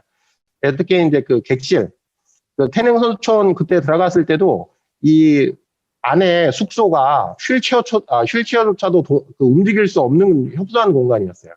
그래가지고 그 생활치료센터 관계자들이 도저히 그 있을 수가 없다. 안에 뭐 방에서라도 뭐 휠체어 타고 돌아다닐 수 있는 그런 구조가 아니니까 여기 이런 분 오시면 안 됩니다 하면서 이제 직접적으로 막 본부에다가도 항의하고 뭐 이제 이랬던 상황이었었는데요. 기본적으로 휠체어 사용자를 좀 고려한 이런 것들이 좀 필요로 합니다. 왜냐하면 이제 이것이 장애인뿐만이 아니라 노인들 중에서도 고령자들 중에서는 보행장애를 갖고 있는 사람들이 있을 수 있기 때문에, 그리고 수동 휠체어를 휠체어를 사용하는 사람들이 있을 수 있기 때문이죠. 그래서 휠체어 사용자들을 고려한 그런 이제 편의시설들이 좀 있어야 되는 겁니다. 그래서 객실이나 뭐 장애인 화장실이나 그리고 이제 엘리베이터 이런 것들은 기본적으로 좀 있어야 되겠고요. 그리고 이거는 뭐 당장 도입은 되지 않겠지만 앞으로 질병관리본부나 아니면 그 뭐 보건복지부든 어디든 간에 이런 이제 앰뷸런스 도입은 좀 필요하다고 봅니다. 소방방재청도 마찬가지겠고요. 요즘 이제 차종이 솔라티라는 차종이 있는데요. 스타렉스보다 훨씬 더 큽니다. 그래 이런 차종에다가 이제 뭐 리프트를 이제 그 외부에다가 설치할 수 있는 그런 장비들도 있는데요. 그래서 이제 이런 앰뷸런스가 도입이 되면 앞으로도 이런 이제 감염병뿐만이 아니라 평상시에도 장애인들이 그 구급차를 해야 될 때 휠체어를 어떻게 할 수가 없어갖고 굉장히 이제 어려움이 많이 있거든요. 그런데 이런 이제 차량들이 도입이 된다면 나중에라도 그 이제 일상생활에 이제 많은 그런 이제 구급차를 이용을 할 때 장애인들이 굉장히 도움이 되지 않겠나 이런 생각이 되고요. 그래서 요거는 뭐 지금 이제 제가 좀 이제 중요하게 좀 이제 오늘 말씀을 좀 드려야 될 부분인 것 같습니다. 지금 네 제가 요거 좀 그리기를 해서 보여드릴게요. 여기 지금 이제 공통사항이라고 지금 되어 있는 부분이 있는데요. 요 공통사항은 장애인이나 비장애인이나 다 지금 현재 상황에서는 공통적으로 들어가는 상황이라고 볼 수 있겠습니다. 그래서 이제 가족이나 이제 바이러스에 감염됐을 경우에 파장이나 이런 것들로 봤을 때 가족, 직장, 뭐 지인 이런 것들, 그 다음에 확진이 됐을 때 의료 서비스, 기본적인 의료 서비스들이 있잖아요. 이거는 장애인이든 비장애인은 다 동일한 것 같습니다. 그런데 지금 장애인이 이 문제에 있어서 좀 이제 심각한 부분이 왜 그러냐면은 이 장애인은 지금 이제 어떤 문제가 있냐면 활동보조 서비스라는 걸 지금 받고 있잖아요. 그래서 이제 이 활동보조 서비스를 받고 있는 상황에서는 이 보조인하고의 관계가 이제 연결고리가 상당히 커지는 거죠. 이 장애인이 내가 집에만 있는다. 뭐 이제 지금 이제 시설 장애인 얘기가 있었는데 저는 시설이 아니라 지금 이제 그냥 일반적으로 독거장애인으로 해갖고 지금 일반 직장 생활을 하고 있는 상황이잖아요. 그렇다고 해서 또 뭐 이제 시설에만 장애인들이 있는 게 아니라 집안에도 장애인들이 굉장히 많이 있습니다. 한 예로 어떤 문제가 있었냐면은 저희 그 근육병으로 최중증인 근육병을 가지고 있는 저희 회원 중에 이제 한 명의 사례를 좀 얘기를 하자면 지금 이제 24시간 호흡기를 착용을 하다 보니까 이제 폐렴이라든지 아니 뭐 이런 문제들이 생깁니다. 그러면 이제 열이 이제 생기거든요. 이건 코로나뿐만이 아니라 다른 몸에 염증이 있을 때 열이 생기게 되는데 어쨌거나 이제 그 호흡기 사용하면서 이제 병원을 가야 되는데 병원을 갔을 때 열이 있다고 해서 병원에 입장을 거부합니다. 치료를 받아야 되는 상황에서요. 뭐 다른 폐렴이나 다른 질병에 의해서 열이 발생했음에도 불구하고 코로나라는 이유로 병원 입장을 거부하게 되는 이런 상황이 되는데 그래서 우리 제가 저희 근육병인 그 환자들 중에서 이제 여러 그런 이제 문제점으로 인해서 병원을 못 갔다라는 이제 그런 이제 얘기들을 이제 많이 들었었고요. 그리고 심지어는 한 2주 전인가요? 지금 이제 원주에 있는 친구인데 이제 원주에서 이제 강남 세브란스 병원까지 입원을 해야 돼서 호흡기 정기 검사 때문에 입원을 하려고 원주에서 서울까지 왔는데 열이 있다고 해갖고 다시 원주로 돌려보낸 거예요. 원주 기독교병원에 지금 현재 중환자실에 입원해 있는 걸로 알고 있는데요. 현재 의식이 없이 그냥 지금 그 병원에 입원해 있다고 합니다. 그래서 코로나 검사를 받았는데 뭐 이제 코로나 확진 이제 나왔다고 이제 그 얘기를 이제 전해드렸던 것 같은데요. 그게 지금 이제 제가 이제 어떤 얘기를 하고 싶으냐면은 장애인이 그런 최중증 장애인들이 집에만 있는데 어떻게 바이러스에 걸리느냐. 아까도 지금 앞서 말씀해 주셨지만 이 활동보조인들 그리고 또 가족들이 바깥으로 이제 외부로 이렇게 다니기 때문에 장애인의 어떤 그 의사하고는 달리 활동보조 서비스, 신체 보조를 받다 보니까 감염이 될 수밖에 없는 상황이 되는 거거든요. 그리고 장애인이 만약에 감염이 됐을 경우에는 제가 이제 똑같이 겪었던 이런 상황들이 생기는 거죠. 이 신체 보조를 받아야 되는 이런 문제들도 생기는 거고, 편의시설 문제도 생기고, 이동 문제도 생기는 거고. 그 다음에 활동보조인 같은 경우에는 보조인에 의해서 또 다른 이용자가 또 감염이 될 수도 있고, 그 다음에 뭐 중개기관에 퍼져서 또 이제 여러 이제 연결고리들이 이제 굉장히 많아지잖아요. 그래서 지금 이제 여기에서 제가 이제 말씀드리고 싶은 건 뭐냐면, 아까 전에도 이제 뭐 백신 우선 그룹 이제 뭐 이렇게 그 그룹에 보면 뭐 시설 종사자라든지 뭐 이제 이런 쪽에 이제 그 백신을 처방한다라는 얘기가 있었는데, 이 백신이라고 하는 것은 이게 치료제가 아니라 이 자기 몸에 면역력을 생기게 하는 거잖아요. 그렇게 되면은 예를 들어서 활동보조인이 이제 뭐 활동보조인이 됐든 누가 이제 그 장애인을 배제한 다른 사람이 백신을 맞았지만 바이러스가 그 사람 몸에서 없어지는 건 아니라고 보거든요. 뭐냐면은 뭐 저게 몸에 묻어 있을 수도 있고요, 옷에 묻어 있을 수도 있는 상황이잖아요.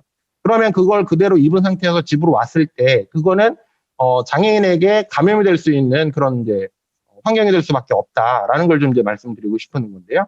그러다 보니 결국 그러면은 장애인들 입장에서 봤을 때는 그러니까 제가 좀 이제 말씀드리고 싶은 거는 이 장애인에게 백신 그러니까 우선 접종 대상자에서 좀 배제를 한다라는, 그러니까 이게 들어가 있지 않다라는 얘기가 좀 저는 굉장히 좀 이제 너무 의아스럽고 좀 이제 이게 말이 좀 안 된다 싶은 이제 현장에 대해서 그 환경에 대해서 잘 모른다라는 그런 좀 생각이 좀 드는데요.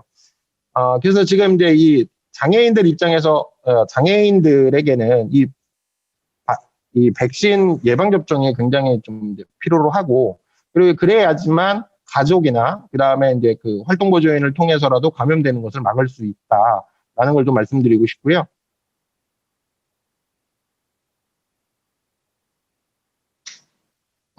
왜 안 넘어가지?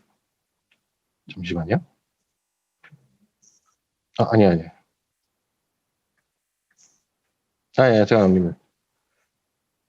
그래서 지금 이제 감염병 노출이 굉장히 이제 높은 환경에 있습니다. 이제 뭐 저 같은 경우에도 사실 이제 제가 바이러스에 감염된 걸로 보는 거 유추하는 거는 이제 장애인 콜택시 내부인데요. 왜냐면은 저는 장애인 콜택시 타고 출퇴근밖에 안 했기 때문에 다른 사람도 만나지도 않았으니까요. 그리고 저를 만났던 사람 모두가 다 음성이었기 때문에 저는 이제 그 장애인 콜택시에서 이제 감염이 됐다라고 이제 생각이 되고, 그래서 아까 뭐 이제 그 장애인 콜택시, 그러니까 택시 종사자라든지 뭐 이런 사람들한테 이제 백신 예방 접종을 한다고 했을 때 그 사람들은 예방이 돼서 면역이 있다 하지만 바이러스는 차 안에 있을 수 있기 때문에 그런 그 바이러스가 차 안에 있을 경우에는 당연히 그 백신을 받지 않은 면역력이 없는 장애인은 결국 걸릴 수밖에 없는 이런 환경이 될 수밖에 없다라는 걸 좀 생각을 해주셔서 백신 예방 접종하는 데 있어서 장애인들이, 그리고 또 중증 장애인들이 좀 최대한 받을 수 있도록 고려를 좀 해주셨으면 하는 게 제 바람이고요. 그리고 이거는 이제 감염병에 따른 이제 그 여러 가지 이제 진행 상황에서 저는 지금 이제 이렇게 지금 이제 여기에도 보시면 이제 보이지만 저는 가족의 도움을 절대적으로 받았어요. 이 가족의 도움이 없었으면은 저는 진짜 어떻게 됐을지 모릅니다. 확진 날 그 날조차도 뭐 점심도 못 먹고 저녁도 못 먹고 심지어는 신변 처리도 제대로 못 해가지고 겨우겨우 참고 있었거든요.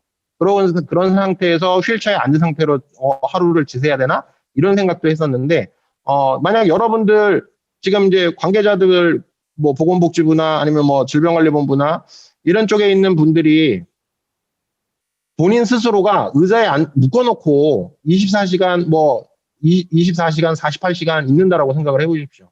얼마나 사람 미치게 하는지. 이런 것들을 좀 생각하시면 장애인이 여기서 이제 장애인이 어떤 경제 활동이나 뭐 이런 걸 따져가지고 이제 우선순위에서 배제가 됐나라는 그런 생각이 좀 드는데요. 그런 것들은 좀 잘못 판단되시는 거라고 저는 좀 말씀을 드리고 싶고요. 그래서 저는 이제 그동안에 지금 이제 이번에 이제 이 백신 이 코로나로 인해서 이제 뭐 제가 원하진 않았지만 어쨌든 이제 바이러스에 걸렸고 그 다음에 또 이제 무사히 이제 그 완치가 됐기 때문에요. 이런 사례를 가지고선 여러 가지 일들을 좀 생각해보고 말씀을 드렸습니다. 좀 좋은 해결 방안이 나왔으면 좋겠습니다. 감사합니다. 예. 지금은 센터장님이 사례를 가지고, 그것도 본인 사례를 가지고 얘기하시니까 리얼리티는 확 올라가는 것 같습니다. 우리가 아직 코로나와 장애가 정리가 안 될 뿐만 아니라 코로나 없던 시대에도 장애인들의 기능을 도와줄 수 있는 시스템, 뭐 시설들, 장비들이 아직 부족한 것 같은데, 코로나 맞으면서 그 부족함을 더 크게 느끼게 될 수밖에 없는 상황이었던 것 같습니다. 예, 세 번째 토론자는 이문희 관장님입니다. 전북 장애인 권익공단의 관장님으로 계십니다. 네, 반갑습니다. 저는 전북 장애인 권익공무기관에서 활동하고 있는 이문씨라고 합니다. 제가 이 장애인 권익공무기관에 일하면서 코로나19와 그리 관계는 없을 것 같다고 그랬는데, 저희 기관의 그 업무 특성상 학대 사건을 조사하러 나가는 그런 업무가 대부분이라 이게 저희 업무에 굉장히 막대한 그런 영향을 미쳤습니다. 우리 직원들 중에 조금만 열이 있어도 학대 사건을 제대로 조사로 나가지 못하고, 특히 저 같은 경우는 확진자를 접촉한 사람과 제가 접촉을 한 경험이 있어서 그때도 혹시 학대를 받은 장애인들과의 접촉성에서 그 바이러스가 전파될 수 있는 가능성이 아주 조금이라도 있었기 때문에 제가 이제 그 외부 활동을 못했고, 특히 저희는 이제 교육도 많이 하는데 그 교육 프로그램을 전북도에 있는 세 개의 복지관에서 이루어졌던 것들은 모두 다 취소시키는 그런 일들이 있었습니다. 저는 오늘 그 코로나19의 그 백신 우선 접종을 장애인들이 해야 되나 말아야 되나를 세 가지 차원에서 좀 다뤄보는 게 좋겠다. 아니면 좀 더 많아서. 일단 먼저 이제 거시적 차원에서 국제사회의 대응에서 장애인들을 어떻게 코로나 사태에 피해 없이 대응할 수 있는가에 대해서 좀 살펴보는 것도 필요하겠고요. 그리고 장애인 복지 서비스가 굉장히 위축되어 있는데 이 정책적 상황, 그리고 환경적 특성을 좀 살펴보는 것이 좋겠습니다. 그래서 건강의 사회적 결정 요인을 장애인들에게는 어떻게 나타나고, 과연 장애인들이 건강 수준의 취약계층인가를 한번 또 살펴보는 게 좋겠고, 그리고 그 장애인 개인의 건강 수준을 살펴보고 그 결과에 의해서 백신 접종 여부를 좀 결정을 하는 게 좀 좋을 것 같아서 아주 간략하게 좀 말을 해 보려고 합니다. 일단 국제사회에서는 유엔에서 많은 그 문서가 나왔는데 제가 본 건 한 14가지 정도가 됩니다. 거기서 이제 뭐 장애인 권리와 코비드19라는 문서도 있었고 여러 가지 문서가 있었는데, 오늘 테마와 관련된 거는 유엔에서 뉴스가 나왔습니다.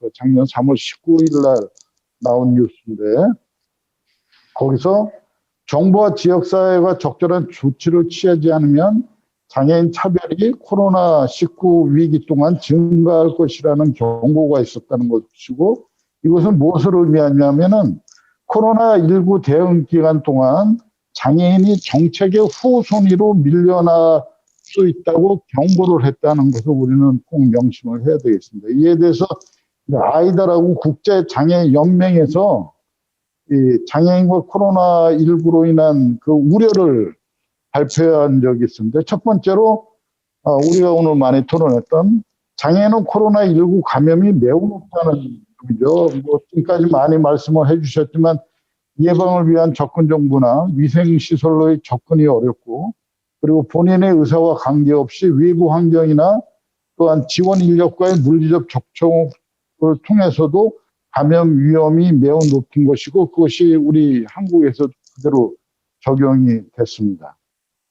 두 번째로는 또 자발적 자가격리, 사회적 거리두기, 기간 폐쇄 및 휴업 등 이 같은 조사 제재 조치들이 장애인이 갖고 있는 그 필수 서비스에 굉장히 부정적인 영향을 미칠 것이라는 우려가 우리나라에서도 밝혀졌고요. 또 세 번째로는 장애인이 의료 지원을 받음에 있어서 비장애인과 동등하지 않은 불평등한 처지에 놓일 수 있다. 저는 이 백신 우선 접종 대장에서 왜 장애인들이 제외될 수밖에 없는 어떤 그 기준을 갖고 있는가, 그 기준에 대한 차별적 요소가 혹시 있지 않았나 그렇게 좀 생각을 합니다. 이런 문제들이 이제 유엔에서 작년 4월에 이 코로나 바이러스 감염증 대유행에 있어서 인권적 접근을 해야 된다는 그런 문서를 발표를 했고요. 거기서 각 회원국의 의무를 제시했는데, 모두 다 누구나 다 예외 없이, 여기서 누구나 다 예외 없이 되는 것은 취약계층, 특히 난민과 이주민, 빈곤층, 장애인, 부금시설 내 수감자, 소수집단, 성소수자 등 모두 포함됩니다. 이런 사람들이 모두 포용될 수 있는 정책을 반드시 시행하는 것을 의무적으로 해야 된다고 강조를 했고요. 또 하나는 또 유엔에서 강조한 게 건강 상태로 결정하는 불평등한 그런 요인들이 취약계층의 생명과 생계수단을 모두 다 빼앗아 갈 것이 분명하다. 그래서 이에 대해서 대책을 마련을 해야 된다라고 말을 하고 있습니다.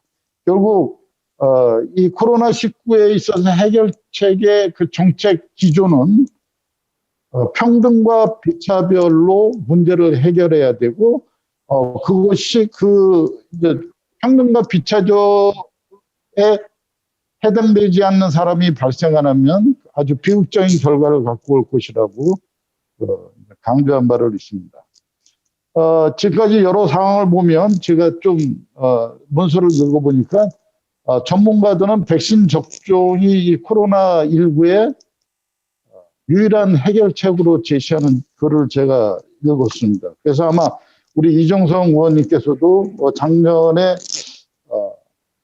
독감 접종, 무료 접종 대상의 장애인이 거기서 또 이제 제외가 됐었는데, 그것을 포함시켜 달라는 아마 질의가 있었던 걸로 압니다. 추경 예산 심의 과정에서인데, 그때 이제 당시에 복지부 장관님께서 장애인을 취약계층으로 분류하는 것이 오히려 장애인 차별이라고 답변을 해서 도대체 정부에서 갖고 있는 방역 지침이 어떤 기준으로 돼 있기 때문에 그것이 문제가 될 수 있는가? 장애인 차별로, 그러니까 우선 무료 접종을 하면 그게 장애인 차별이라고 말하는, 저로서는 굉장히 이해할 수 없는 그런 답변을 했습니다. 얼마나 더 심각해야 장애인들이 의료 정책에 있어서 소수누리로 밀려나지 않을까, 저는 다시 반문하고 싶습니다. 이미 이제 앞에서 많이 특히 이종석 교수님과 배석 교수님 또 말씀 많이 주고 있지만, 이 국제장애연맹 아이다에서 제기한 우려들이 우리나라에서 굉장히 많이 이미 발생을 했고요. 아까 말씀을 다 했지만, 특히 장애인 복지관과 주간보호센터 중에서 장애인 돌봄을 이제 포기하는 그런 폐관 조치가 많이 이루어졌고, 저도 이제 굉장히 몸무게가 많이 나가서 수영장을 이용해야지 제가 수영 프로그램 이용해 건강을 유지하는데 지금 1년째 못하고 있어서 몸이 굉장히 근육도 많이 손실이 됐고요. 근데 비만도도 많이 높아진 것 같습니다.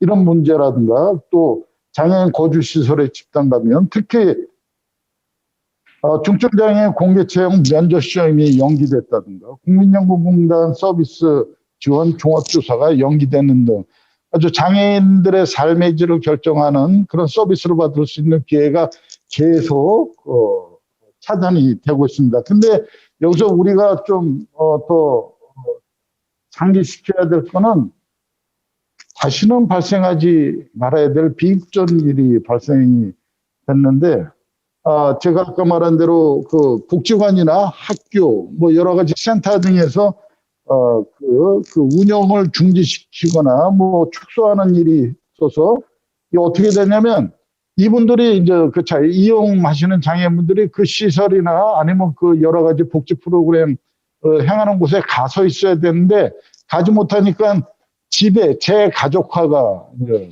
진행됐고요. 그리고 개인별 지원이 중단이 되었고 가족의 부담이 굉장히 많아졌습니다. 그 부양 부담이 아주 심각한 수준이 됐고, 결국 작년 3월에서 제주, 그리고 6월에 광주에서 장애인 가족 동반 자살 사건이 발생한 겁니다.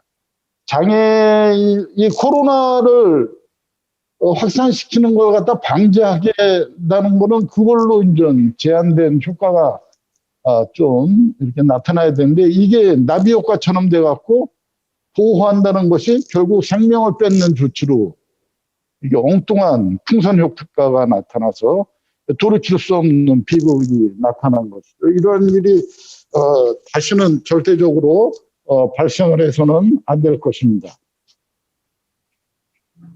그리고 그렇다면 왜 우리의 정책은 계속 이렇게 장애인들이 이 심각한 그 피해를 입는 정책이 시행될까? 특히 위급 상황이나 재난 상황에서는 그런 것들이 계속 발생이 되는데 저는 근본적으로 장애 인지 정책의 부재라고 말을 합니다. 이미 오래전부터 우리 국가적 정책의 모든 것에 있어서 장애인을 고려한 그런 정책이 시행이 돼야 되는데 일단 발생을 하면은 장애인은 제외하고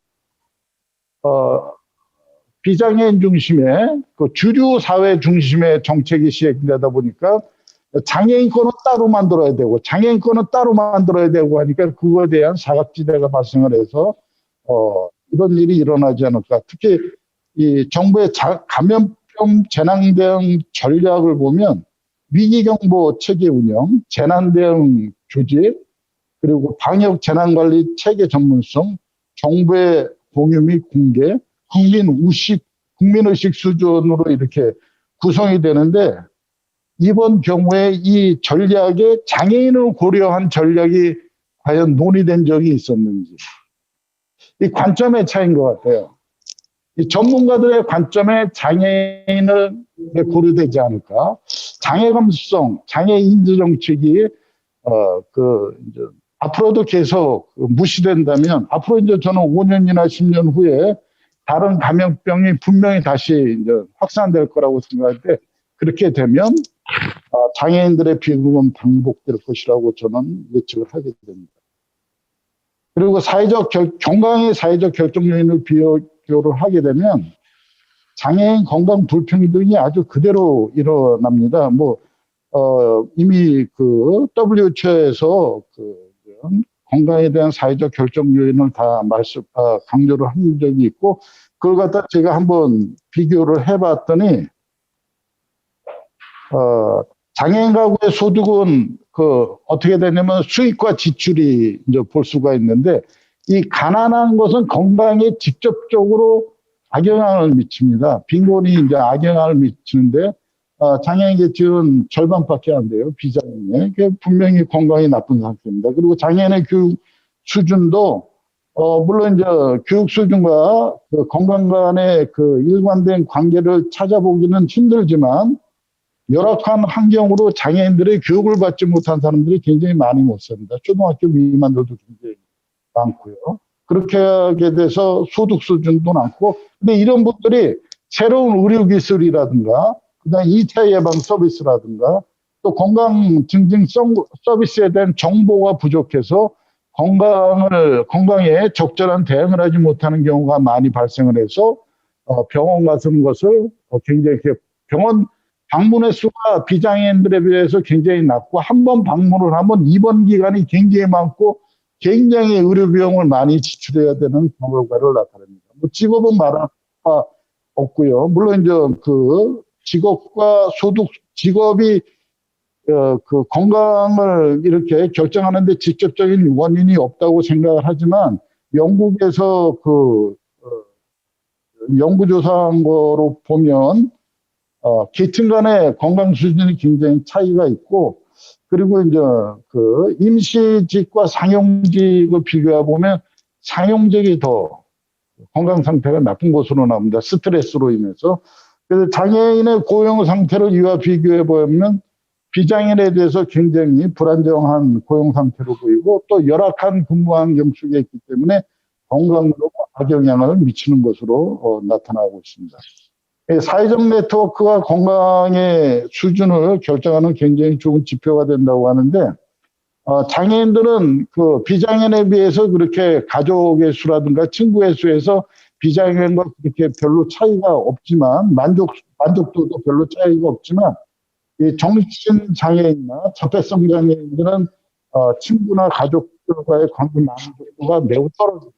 그래서 건강에 부정적인 영향을 받을 것으로 예측을 되고, 아까 이제 그 배아석 교수님이 언급한 것 중에 하나가 이 물리적 환경입니다. 그 중에서 특히 위생시설, 요즘 30초간 손을 닦는 방법을 굉장히 많이 강조를 하죠.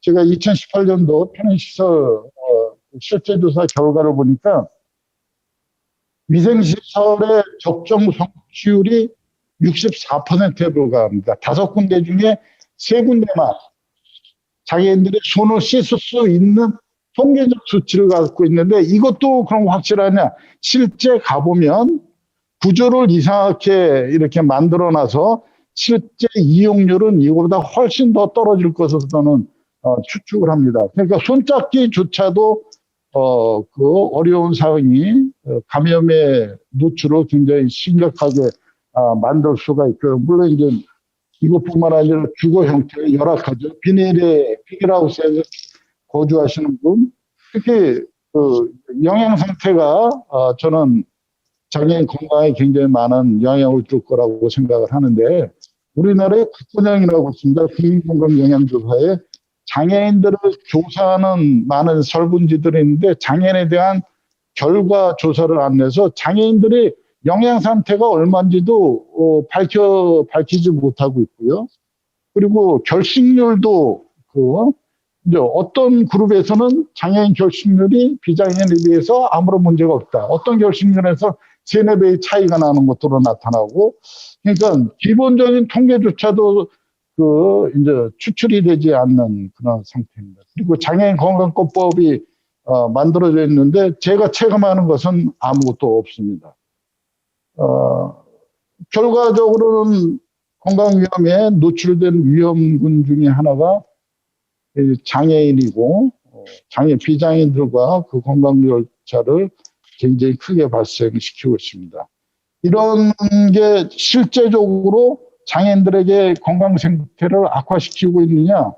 전문가들의 의견, 조사를 보면, 장애인들은 취약한 건강 상태로 인해서 만성질환이 조기 발생할 수 있고, 2차적인 기능장애가 발생하는 경향을 나타내고 있고, 3개월 이상 계속되는 만성질환이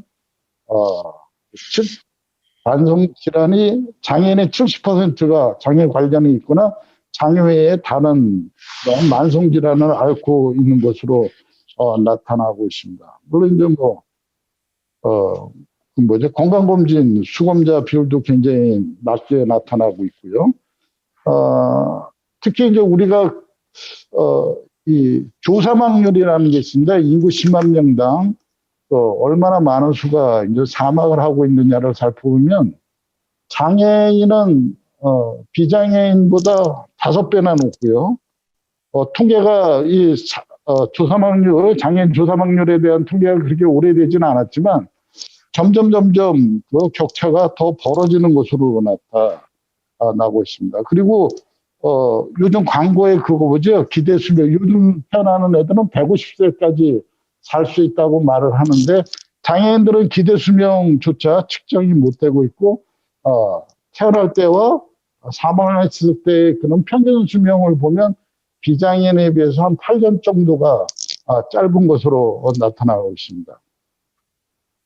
근데 이런 아주 극심한 5배나 더 높은 조사망률이 있고, 평균 수명이 8년이나 낮은데도 이거에 대한 건강정책이 그렇게 구체적으로 과연 제시되고 있느냐, 방치되고 있는 것이 아니냐라는 저는 생각을 합니다. 거시적으로 봐도 굉장히 우리나라의 정책이 그렇게 만족스럽지가 못하고, 중간적 단계를 보더라도 그렇게 이제 장애인의 건강을 결정짓는 요인들을 보더라도 굉장히 열악한 상태이고, 장애인 개인의 미시적 그 건강 상태 통계를 살펴봐도 굉장히 나쁜데, 마지막 이 코로나19 백신을 맞아야지만 이 문제를 해결할 수 있는데, 여기서 또 우선 접종 대상에서 또 제외를 시키면 장애인은 어떻게 해야 됩니까? 이게 장애인이 코로나19에 개인적 책임을 져야 되는 그런 방임의 상태로 이건 국가적 차원의 그 학대라고 저는 생각을 합니다. 우리가 좀 더 적극적인 국제사회의 동향도 보고 실질적으로 장애인의 삶을 들여다보면 백신 우선 대상에 반드시 포함되어야 장애인 건강보건 실현뿐만 아니라 생명에 대한 위협도 감소시키고 또 국민으로서 존중받는 삶이 되지 않을까 생각을 합니다. 꼭 백신 우선 접종 대상에 장애인이 꼭 포함되기를 기대합니다. 이상입니다. 예. 우리 이문희 쌤, 저희가 건강을 결정하는 게 뭐 유전자도 있죠. 유전적 요소도 있고, 자기의 생활 습관도 있고. 근데 이제 WHO가 새로운 거, 자기가 모든 걸 다 잘하는데도 안 됐을 때, 사회적 건강 결정 요인, 소셜 디터미넌트 헬스, 이런 얘기를 합니다. 이 사회적 건강 결정 요인을 바라볼 때 장애인이 비장애인에 비해서 훨씬 불건강해질 가능성이 높은 집단이다. 근데 이게 거기에 대해서 코로나가 장기화되면서 우리가 뉴노멀 사회를 오늘 우리 비대면을 하고 있듯이 뉴노멀 사회를 맞고 있는데 우리는 이거 진짜 경험해보지 못했던 일이지 않습니까?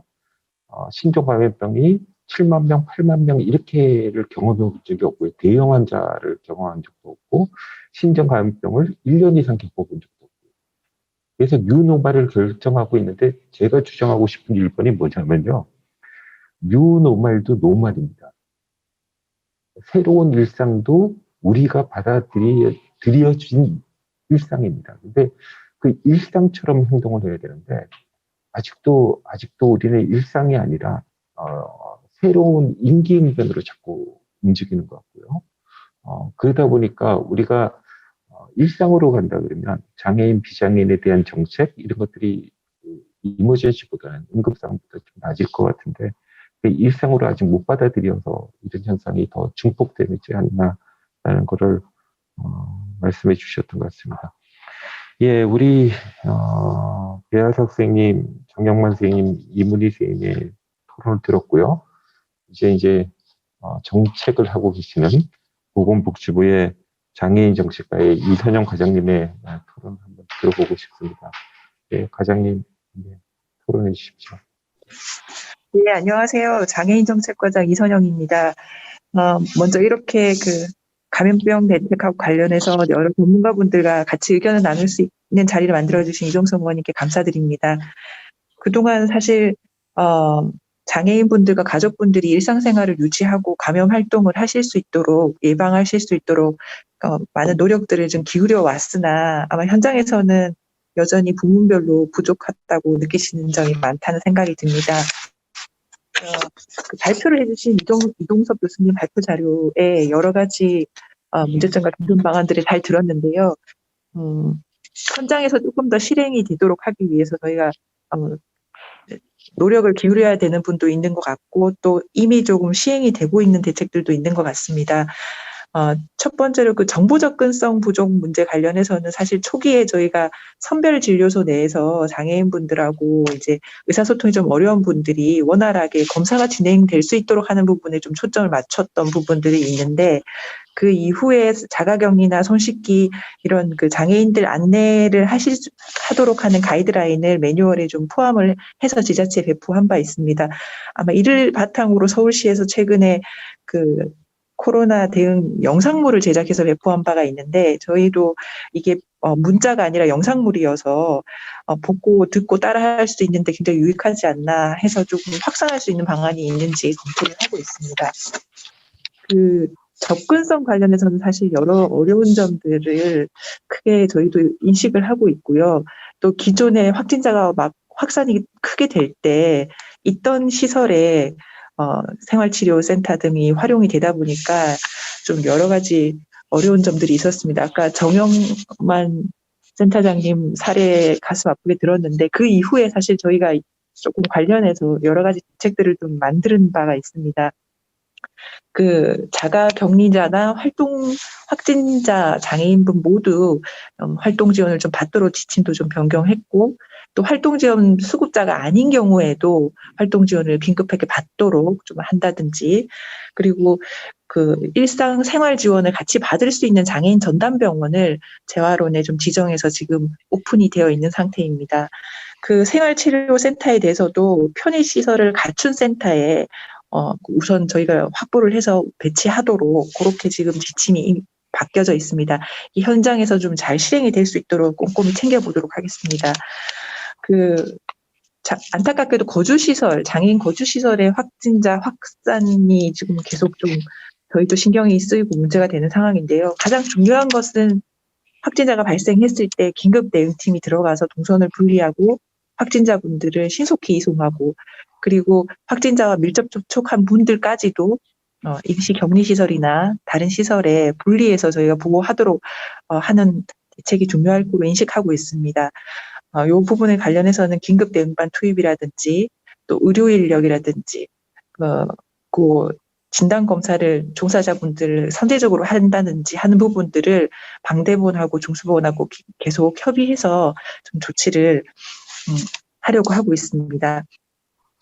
또 저희가 사실 그 외에도 다양한 사항들이 마련한 내용들이 있는데, 그 부분들을 지금까지 만들었던 대책을 수립했던 내용과 앞으로 저희가 하려고 하는 부분들은 한번 정리를 해서 장애인 단체분들한테 공유를 드린 바 있습니다. 그 내용을 저희가 이런 내용들을 진행을 하고 있는데 너무 걱정하지 말고 안심을 하시라는 의미도 있고, 또 그 외에 저희한테 또 다른 의견을 주셔서 저희가 또 추가적으로 대책을 마련해야 될 부분이 있을 수 있을 것 같아서 일단 저희가 진행되고 있는 사항을 공유를 한번 드린 바 있습니다. 앞으로도 계속적으로 의견 수렴을 해서 불편함이 없으시도록 좀 대책을 마련할 계획이고요. 그 포스트 코로나 시대에 저희 지금 시설 확진자 관련해서 아까 탈시설 탈원 문제 제기 주셨는데 굉장히 중요한 이슈로 생각하고 있습니다. 올해 그 시설들의 확진자 대책뿐만 아니라 장기적으로 탈시설 그리고 지역사회의 통합돌봄, 인프라와 서비스를 어떻게 연결시킬 것인지를 좀 중점적으로 대책을 검토하고 마련할 계획이 있습니다. 그 외에 그 발표하신 교수님도 지적을 잘 해주셨지만 그 포스트 코로나 시대에 그 IT 비대면 관련된 그 콘텐츠라든지 그리고 장애 유형별 특성이 반영된 콘텐츠 개발, 그런 부분에 대해서도 장기적으로 검토를 할 예정입니다. 그 마지막으로 백신 관련해서는 그 의원님께서 감염병 예방법 개정도 해주셔가지고 장애인들 취약계층 범위에 포함되어 있는데요. 사실 저희 복지부에서는 사회복지 시설을 이용하는 장애인뿐만 아니라 재가에 계신 분들 중에서도 감염 위험도가 높은 장애인들이 많이 있다고 생각하고 아까 의견 주신 토론자분들의 그 취지에 전적으로 공감을 하고 있습니다. 그래서 동법의 시행규칙 안에서 개정이 될 때 그런 내용들이 충분히 반영되도록 방대본하고 그 질병관리청과 협조를 기속도로 해나가겠습니다. 백신 우선 접종 관련해서도 사실 저희가 그 공식적, 비공식적 세 차례에 걸쳐서 장애인을 우선 접종 대상에 포함을 해달라는 요청을 지금 질병관리청에 한 바 있고요. 그 관련해서 계속적으로 질병관리청과 협조를 하도록 하겠습니다. 오늘 질병관리청 예방접종 과장님께서도 나와 계신데 오늘 여러 말씀 들으시고 좀 전향적으로 검토될 수 있도록 검토 조치 부탁드립니다. 이상입니다. 과장님 감사합니다. 감사합니다. 예, 감사합니다. 최소한 이서정 과장님은 장애인 편인 것 같습니다.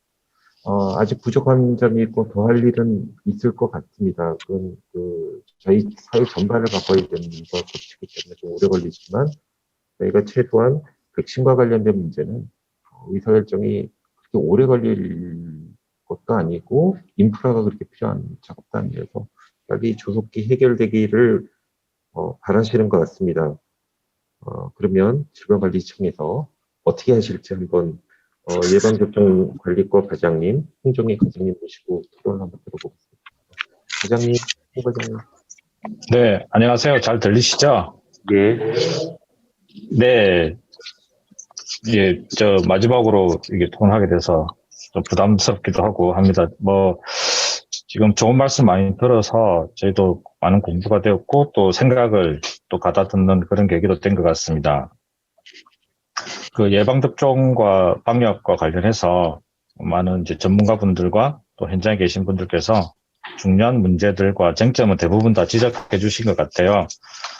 그래서 새로운 정보나 지식으로 이렇게 말씀드리기보다는 결국은 어떤 이제 결정을 어떻게 할 것인가 또는 표현이나 소통을 어떻게 할 것인가 하는 그런 문제인 것 같습니다.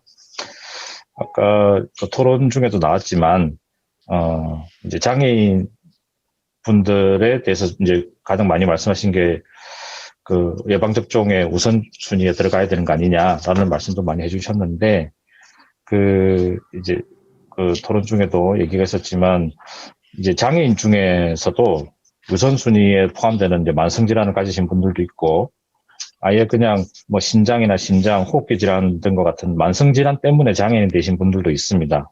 거기다가 65세 이상이 되시는 장애인도 계시고 또 50세 이상 연령 그리고 시설이나 그러니까 시설 생활 하시는 장애인들도 있고 해서 많은 부분들이 우리 우선 접종 권장 대상자에 이제 중복되는 부분들이 있습니다. 그래서 그런 분들을 제외하고 나면 결국은 젊고 만성질환이 없는 가정에서 생활하시는 장애인들을 우선순위에 넣을 거냐 하는 이제 그런 문제만 좀 남게 되는 부분이 있고요. 그런 부분들에 있어서 제가 이제 좀 결정의 문제라고 하는 게 그러니까 결국은 다 거의 그 사람인데 장애인이라는 한 글자 더 넣는 게 표현상 더 좋아 보일 수도 있고 아니면 굳이 장애인이라고 표현을 해가면서 우리가 따로 구분을 해야 되느냐 하는 그런 문제가 좀 있는 것 같습니다. 장애인분들이 코로나 이런 이제 대유행을 겪으면서 많은 부분이 이제 방역에 취약하셨다는 지적들도 많이 해주셨어요. 마스크 착용이 불편해서 잘 못하시는 분들, 그러니까 장애 때문에도 그렇고 기저질환 때문에 마스크 착용 잘 못하시거나 또는 방역 수칙 자체도 지킬 수 없는 그런 분들도 계셨고 또 의사결정 능력이 부족한 분들은 당연히 또 여러 부분에서 개인위생이나 이런 부분에서 취약할 수가 있습니다. 저희들이 이제 대유행 같은 감염병 시기에서 예방접종 대상의 우선순위를 정할 때 목적을 이제 크게 두 가지로 보고 있는데요. 이제 제가 말씀드리는 부분은 정부의 정책이라기보다는 일반적인 원리고 이제 다른 나라도 다 이렇게 이제 통용되는 그런 이제 부분입니다. 그래서 뭐냐면 첫 번째가 이제 개인을 보호하는 그런 목적이 있습니다. 그래서 아까 우선 접종 권장 대상자 중에서도 코로나 감염에 되면 생명이 위독하거나 또는 이제 중증 장애를 앓을 수 있는 그런 이제 사망을 초래할 수 있는 그런 고위험군을 보호하겠다 하는 게 첫 번째 목적이 있고 두 번째는 전파를 차단시켜야 되겠다 하는 그런 목적이 있습니다. 그래서 건강한 의료인들도 예방접종을 하고 아까 여러 번 나온 돌봄 종사자 같으신 분들 이런 분들 적단 생활에 생활하시는 분들뿐만 아니라 종사자까지 왜 예방접종을 먼저 해주느냐 하는 부분은 그 사람이 소중해서가 아니라 그 사람이 돌보는 사람들이 중요하기 때문에 전파를 차단하는 그런 목적이 있습니다. 그렇게 함으로써 집단 면역을 형성하게 되면 결국은 예방접종을 못 받는 분들이나 또는 예방접종 자체를 거부하는 분들에 대해서 보호 효과가 생기는 이제 그런 효과를 발할 수가 있습니다. 결국 예방접종이라는 거는 어떤 아파서 치료받는 게 아니라 이제 건강한 사람한테 코로나에 걸리지 않은 분들에게 어떤 약물을 주입해서 면역을 만들겠다 하는 그런 목적을 가지기 때문에 결국 결정은 본인이 하는 것이고 이런 기회는 지금 저희들이 백신 확보를 다각적으로 노력해서 사실상 모든 국민이 모두 이제 나오셨죠. 모든 국민이 다 원하는 분들, 원하지 않는 분들은 물론 안 받을 자유도 있고요. 원하는 분들은 다 접종을 할 수 있습니다. 결국은 우선 접종 권장이라는 것은 이제 좀 부각되는 부분은 이제 백신이 좀 부족할 때는 우선 접종 권장이라는 게 큰 의미를 가지기도 하고 순서, 시기 이런 부분들이 이제 좀 영향을 미치기도 하지만 그렇지 않은 경우에는 저희들이 좀 제발 좀 많이 예방접종을 해주세요라는 이제 요청 사항에 들어간다고 보시면 되겠습니다. 뭐 이제 매년 하는 이제 독감 예방접종 같은 경우도 우선 접종 권장 대상자를 정해서 예방접종을 많이 맞아주세요라고 이제 권고를 하는 것입니다.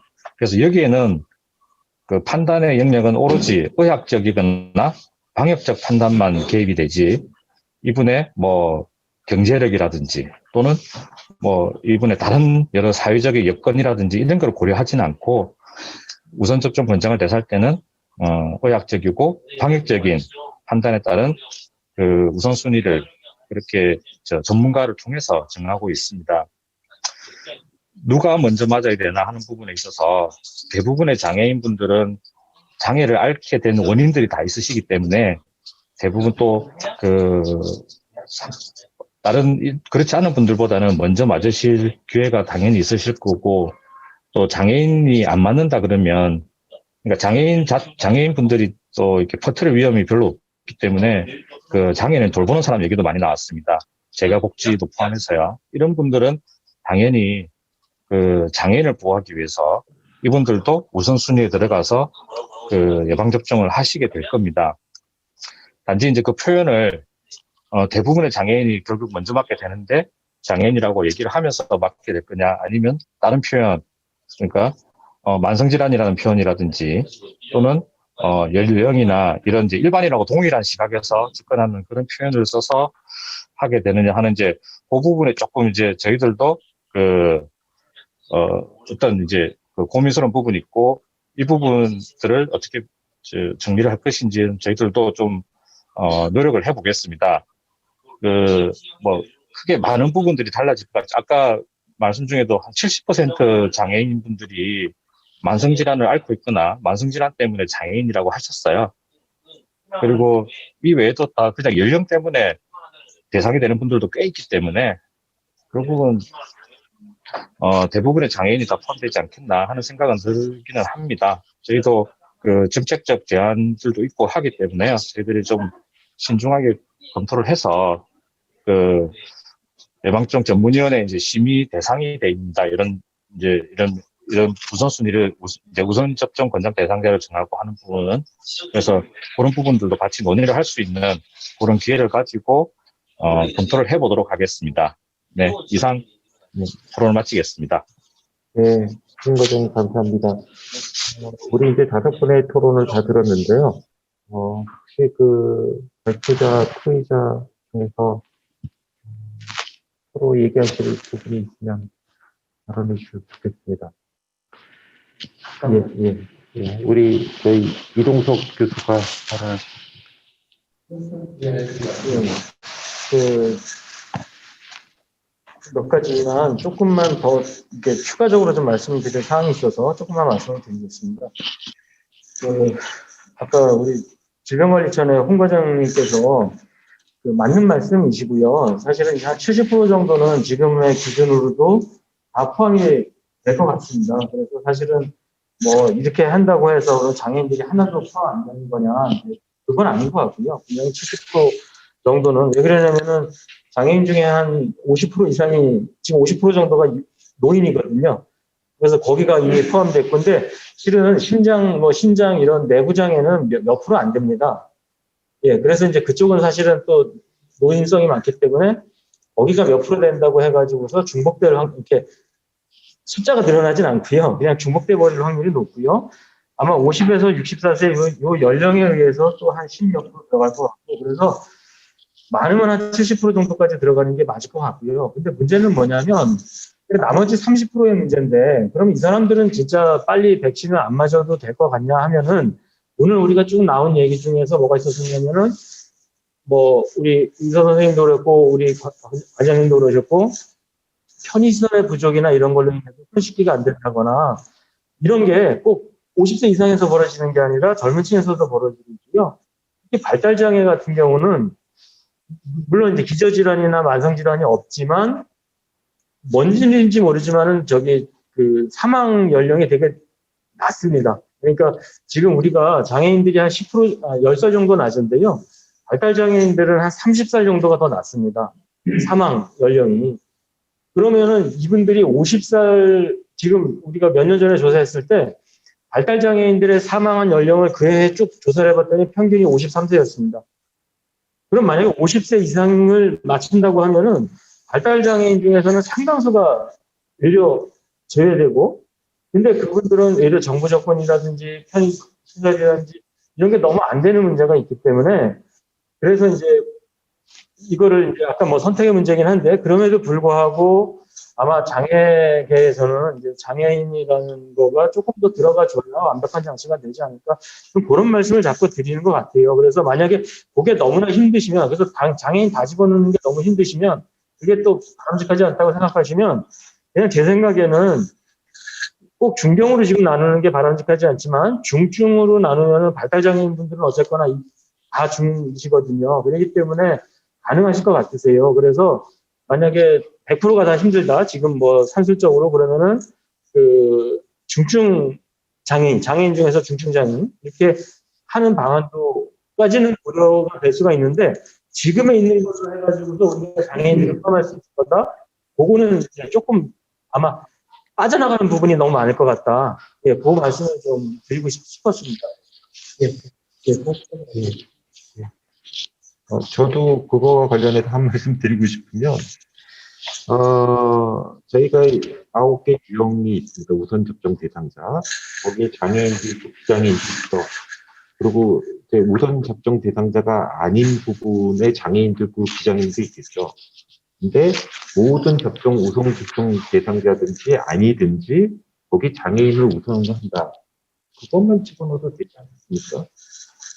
거기서 지금 말씀하신 대로 중증 장애인 같은 경우에는 9개에서 하나를 더 늘려주고요.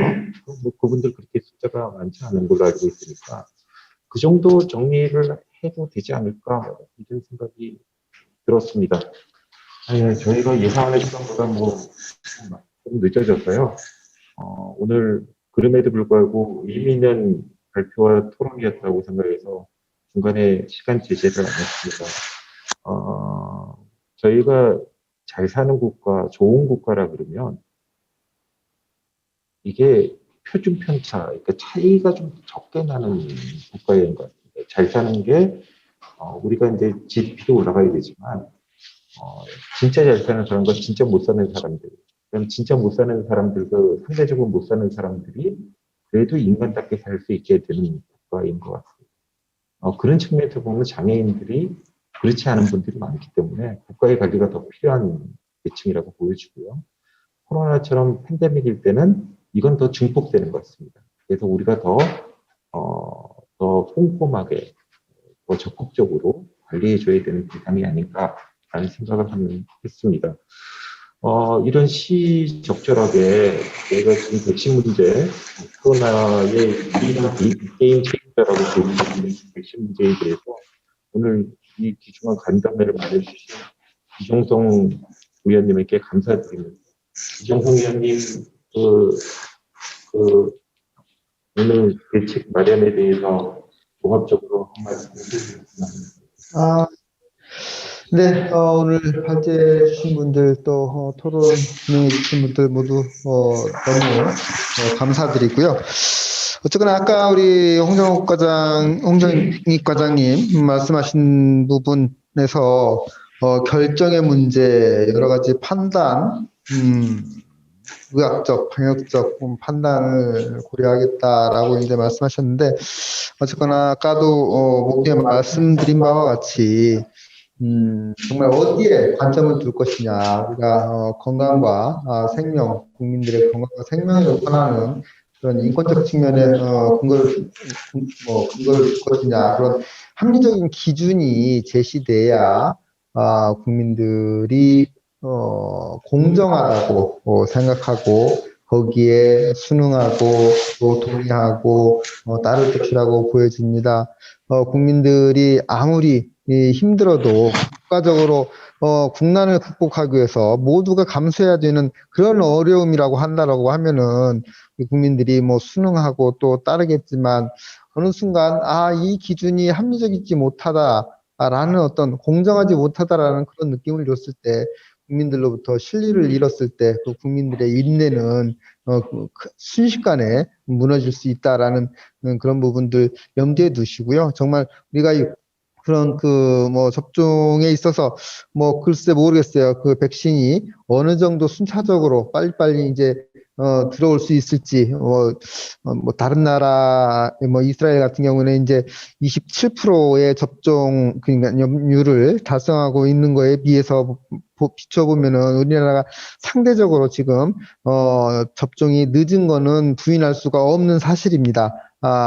그거는 인정을 하고, 그 다음에 이제 들어오는 물량들이 이제, 순차적으로, 접종을 한다고 했을 때 그런 순서라든가 그런 시기 그런 부분들을 정부가 정말 합리적인 어떤 그런 기준을 가지고 잘 수립해 주시기를 당부드리면서요.